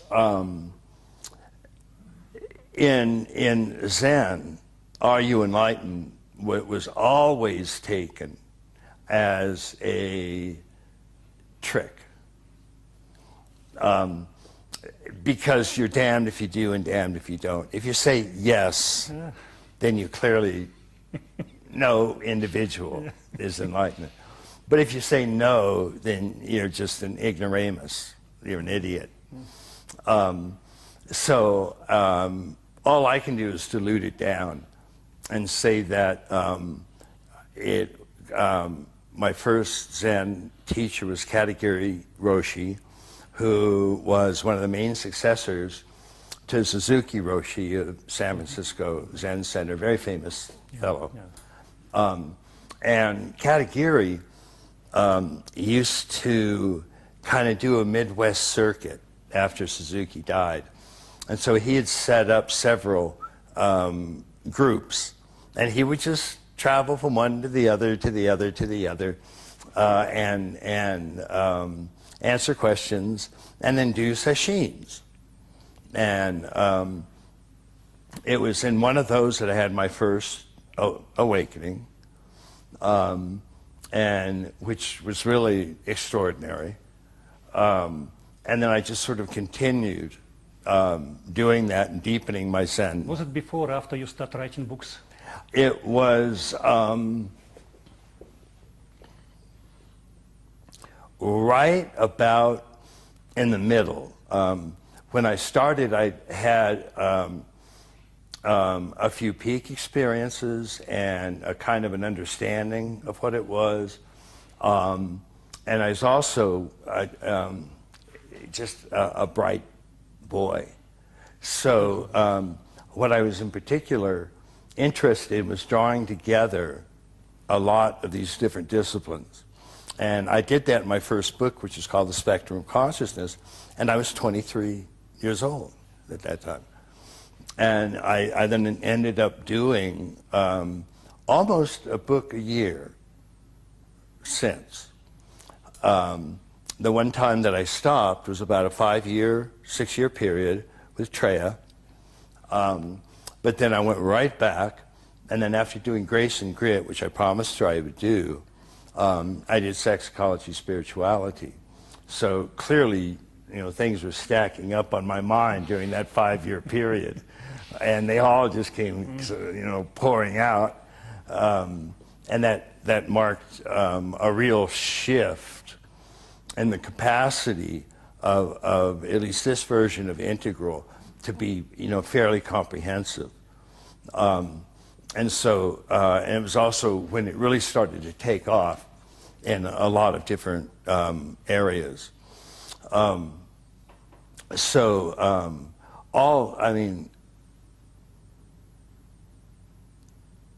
Almost all I can say is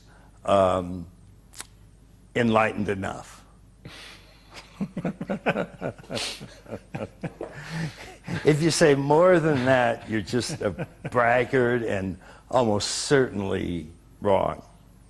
And if you say less than that, then you're worthless, you know, and you're also not telling the truth. I mean, people do have genuine understandings. And Thank you for these confessions. Yeah. And I want to explain that for me, like maybe for many other Russian readers and readers all over the world, was very important to read in one taste your experience of awakening when you came to New York. It's many page, very encouraging. Oh, it happens with scans, so might be it's possible for me and for all of us. And also in Eye to Eye, there is a chapter, whole chapter about non-dual tradition and how it can be experienced. And it was like first-hand experience when you read it. Yeah, Yeah, since it's impossible to find words to shape all this in such powerful way. Yeah.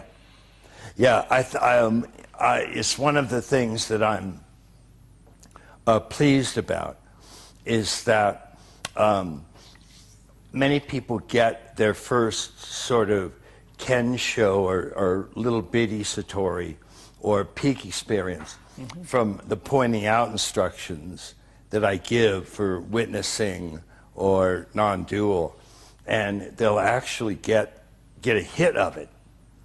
And again, just a little bitty one, but that in itself can, show them what's there and show them how really important it is.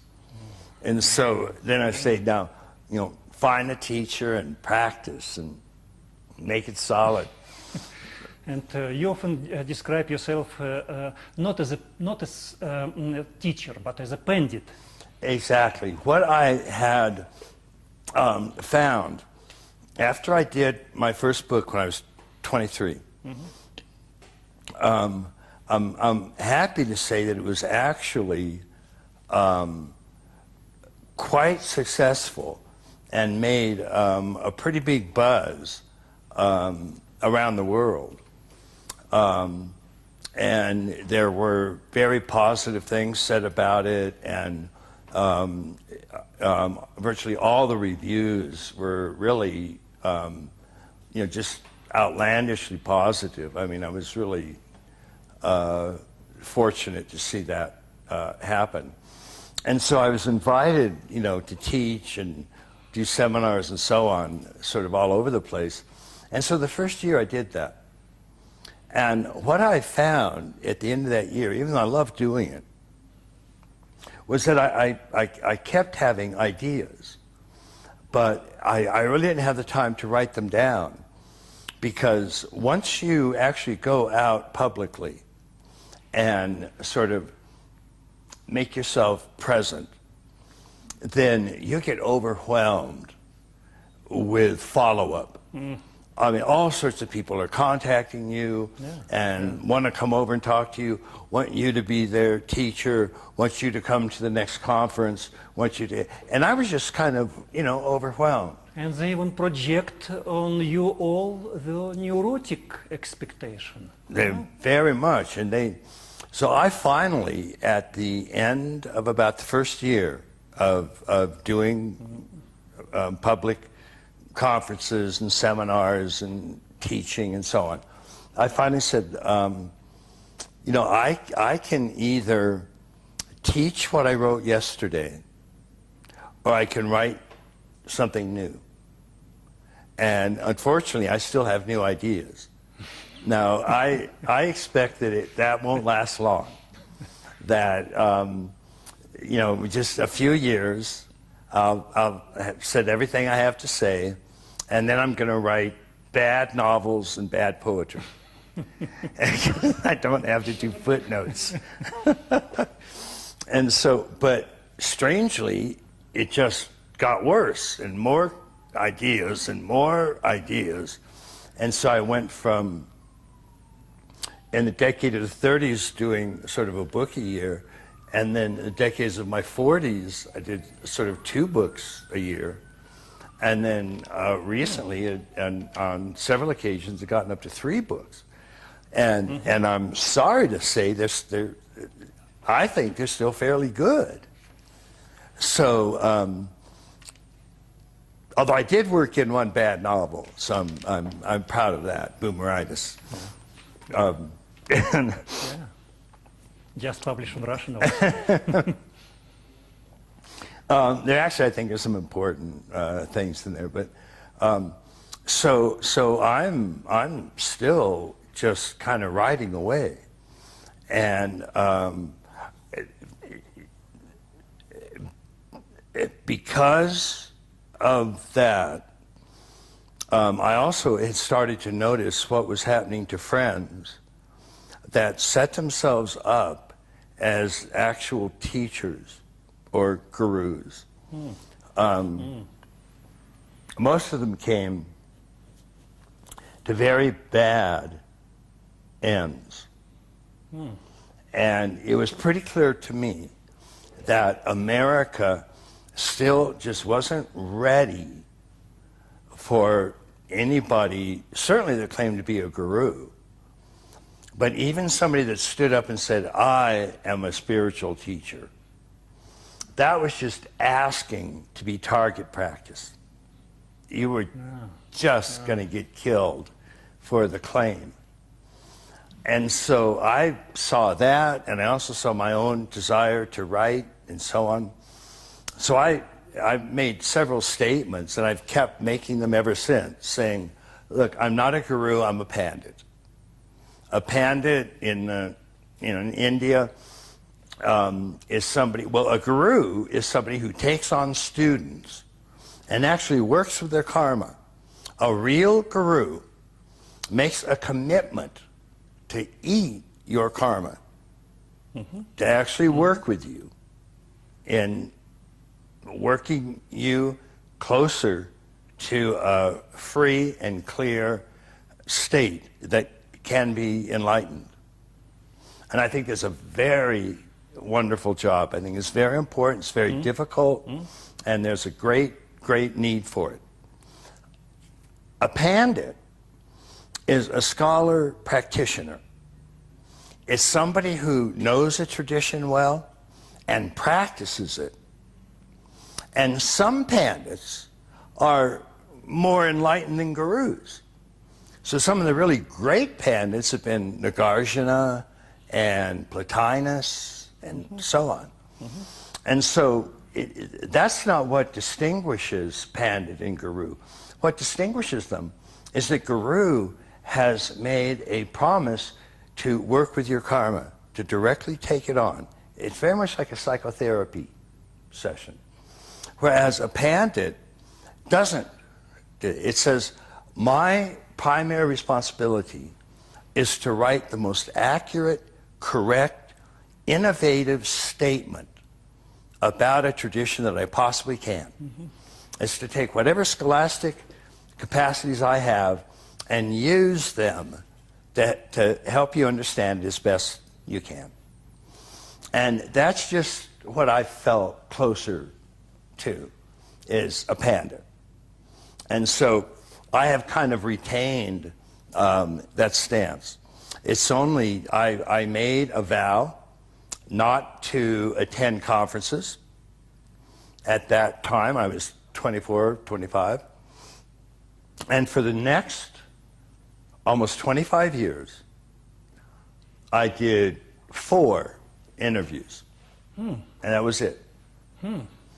And these are people that just broke down sobbing hysterically and begged me. Or I just wouldn't even have. It's easy to Yeah. give interview. But they were friends, and I was felt so horrible for them. I said, okay. But that was it, 4. And so a lot of people, I developed kind of an urban legend about me that I was this hermit, and I never saw anybody, and I lived alone, and I read like 10 books a day, and all these funny. And you don't sleep at all, for Yeah. example. I actually had a very active social life. Most of the people in the field had gotten to know me by then, and most of them came to visit.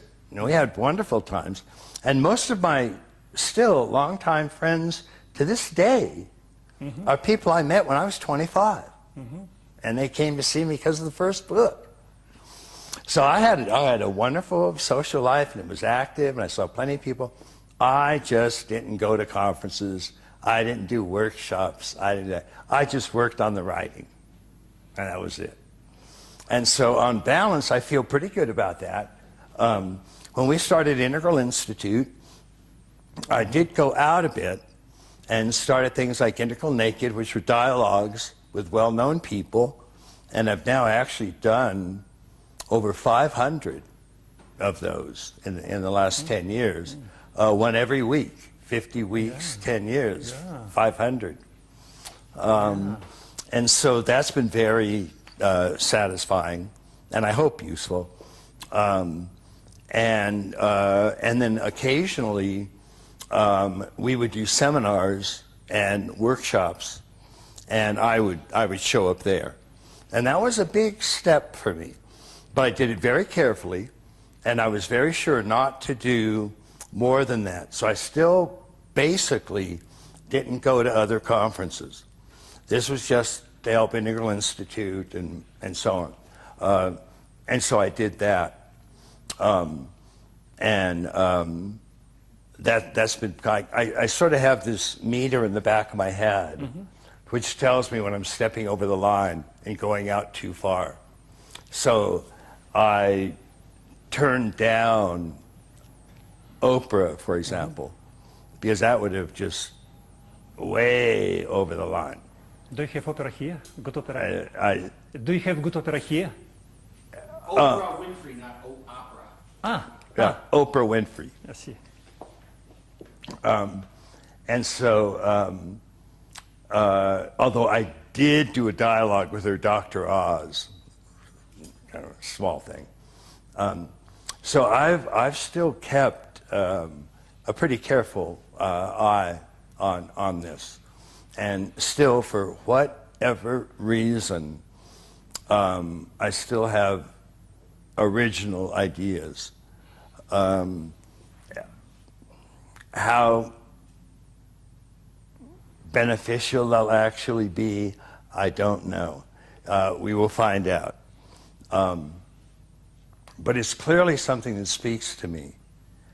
And it's hard for me to see somebody not agreeing that, big pictures and inclusive approaches are better.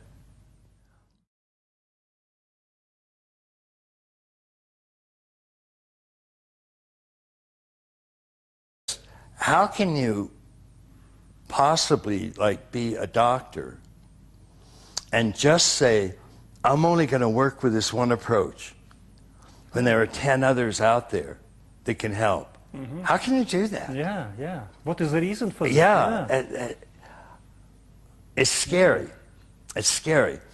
So I really do feel that our all-inclusive, embracive, encompassing approaches are where we are now in evolution. And we finally have the means to do it. We have the communication capacity to do it. And fortunately, we're having a growing number of people that are at these stages of development. And that's the other thing to remember. These are actual stages of development. And that means these are not ideas or philosophies like deconstruction that you're allowed to believe or not. If this is a real stage of development, then to the extent that you develop, every human being will go through them. Every human being starts at archaic and goes through magic and then goes through mythic. And if they keep growing, they go through rational, pluralistic, integral, and higher. No exceptions. So these are there. These are really important. And so we do have that on our side. We do have actual integral levels of development. Only 5% now, but headed towards that 10% tipping point, and then will be as common 100 years from now as magic and mythic are. And so, wow, that will change everything. And this is high dream. For you, for me, for 100,000 other people. And let's imagine that we 100,000 people have unlimited possibilities to make this dream true. So we can get any resources, we can get any money, any social change, any educational, and so. Yeah. So let's start. What shall we do? Can we dream together? Right. What shall we do? How to change this world if we can? Really Right. can. And the How answer we to can that, engage. yeah, the answer to that is, given the fact that the integral approach at least attempts to sort of cover, all the major bases, then there's an almost unlimited option of things that you can do to help move the integral forward. Because you can do some sort of activity or effort or contribution in virtually every field of human endeavor.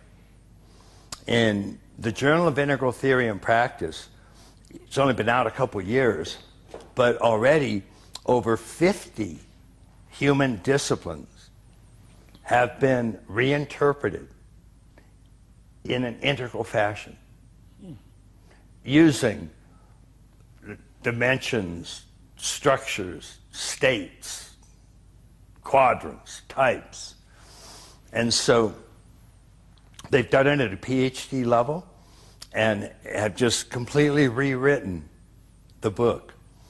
There's Architectural Digest, to give one quick example, carried a year-long article that each month had a very large article in it. And all 12 of them were called The Big Rethink. And it was a very sophisticated way to redo architecture entirely using an integral framework. And again, this has been done in 50 other disciplines. So we know it works, at least for this era in evolution. It'll get bigger and change and keep moving tomorrow. But for right now, we've got something that works so far and that we can actually use and apply to whatever our particular vocation might be.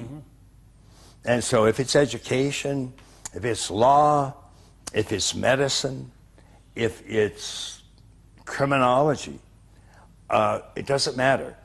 You can get into that and start adopting an integral approach to it and have a real impact.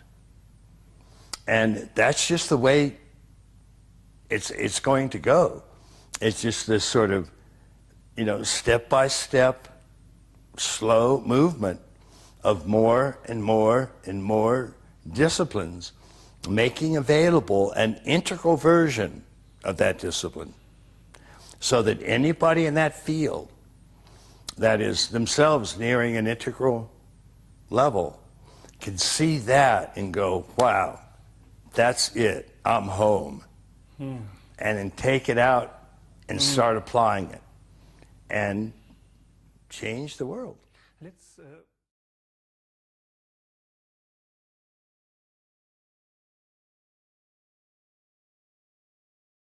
Let's talk a little bit about integral education.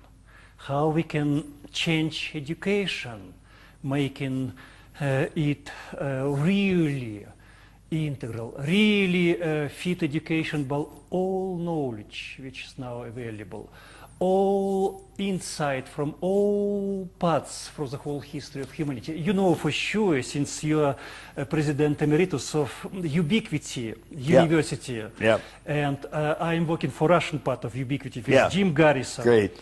And you know for sure Ubiquity model of education and invested the core part of it. Yeah. And so, can you tell us how can we improve education using integral vision? Sure. One of the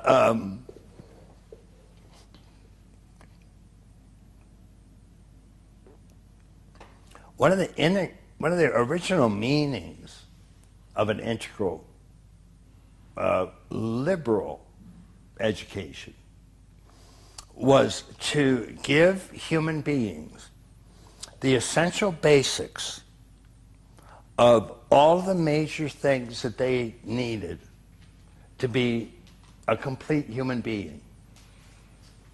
And that was what liberal education was. So it wasn't just the 3 R's, reading, writing, arithmetic. It was history, and it was art, and it was politics, and it was education, and civics, and development, the biological sciences, evolutionary theory, and so on. And then plus the specific, quote, sort of specialized disciplines, medicine and nursing and dentistry and lawyers, teachers, and so on. So all of this was a foundational beginning of a true liberal education. And in that sense, we are sort of the inheritors of liberal education. But again, what keeps happening is evolution keeps unfolding. And as it does, new truths keep emerging. The good, the true, and the beautiful keep emerging. And so we have to always stay on top of it and say, okay, wait a minute. Decade ago, we considered this important for a human being to know. In the last 10, 15 years, 20 things have been added. We've got to put those in the educational system now. And I used to think that that was hard because 2 things, the medical system and the educational system, were of necessity conservative. You don't just come into medicine and in the major medical schools just introduce any fad that you like. Just because it worked for you a couple times, you think it's cool, therefore all doctors should learn it. You actually have to go through a pretty extensive training and testing process. And a lot of doctors have to try it before it becomes part of standard medical teaching. And so, medicine and education, same way. You can't come in with education because you're building the citizens of your society. And you can't just come in with the latest fad and fill their heads with that and turn them loose without dire consequences. Yeah. So, but I was wrong about education. And we learned this very, very quickly with the pluralistic, so-called green view. Because prior to that, education was mostly orange, modern, rational meritocracy. You achieved and you got an A. You did excellence and you got an A. You did good and you got an A. You did bad, you got a C. You did really bad, you got a D or an F. All of a sudden, pluralism came in. Pluralism. Nothing's better than anything else. Well, if that's your background belief, how on earth can you educate something when basically anything is right? Yeah. And so all of a sudden, we have history classes that don't even mention the presidents of the United States or the rulers of Russia. What do they focus on? The average day in the life of a servant. That's it. And so there are graduates these history classes that don't even know the actual relationship of Canada and Wisconsin. They don't know what Archduke Ferdinand did vis-a World War I. Mm-hmm. They can't name any presidents of the United States except maybe Washington and Lincoln. And they don't study those. And as for this grading system, this nasty giving A's and B's and C's, no. Everybody gets a gold star. And so you get, and then if there's some sort of thing that would originally be a contest, like a track event or an essay contest or something like that, there are no winners. Everybody gets a participation medal. You showed up, you get the same medal as anybody else. Students are simply taught that they're special. They don't have to do anything to prove they're special. In first grade, they start singing, I am special, look at me, look at me. And so what's the results of this? Well, first of all, they actually got it in. Most educational systems in this country changed because of that. And the net result is the latest tests on the graduating class showed it to be the most narcissistic class since testing began. 2 to 3 times higher rate of narcissism than their boomer parents. And the boomers were called the me generation. So the only thing that's happened with certain journalists is they call this the me generation, if you can imagine. So that's what happens when you turn narcissistic boomers loose to teach. You just get super narcissists. It's a disaster because narcissism is really a horrible thing to do to a person. They have terrible relationships. They get fired from jobs all the time. They have much higher rates of depression and anxiety. It's sad. It's just truly a sad situation. And so meritocracy, excellence and achievement, all of that was looked at as dirty terms. Because as soon as anybody achieves something, somebody else loses. Can't have that. We all are winners. Yeah. I mean, in a certain sense, it's a lovely thought, but it doesn't work like that. The only way self-esteem is created is by actually doing something, not lying to yourself about how great you are.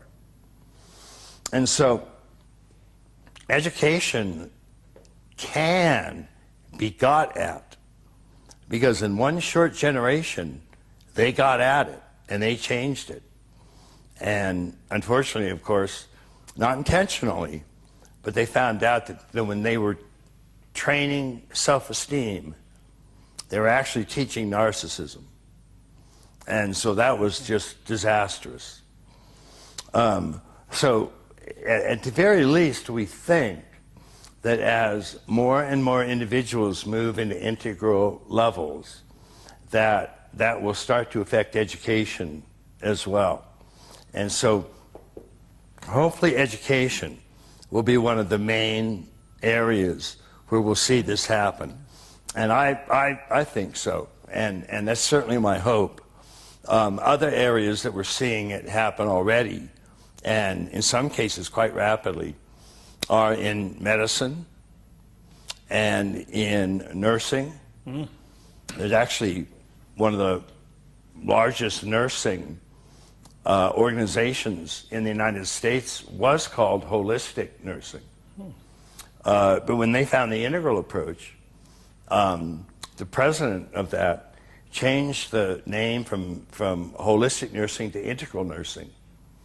And so they use quadrants and levels and lines, states and types. It's very impressive, actually. Really? So my belief is that that type of thing is going to continue to happen, and that we're going to start seeing it across the board in more and more disciplines. It's happening almost surprisingly quickly in businesses. And one of the reasons is simply that the evidence shows that businesses that are integral, that include like all quadrants or include the good and the true and the beautiful. There's a book called Firms of Endearment that show that companies that do that make at least 10 to 20 times higher profits than those who don't. Plus, the individuals and the companies are healthier and happier, turnover rates extremely low, health problems extremely low, and performance issues extremely low. So it's starting to happen in business and really catch on. And the great businesses, things like Whole Foods, do this straight out.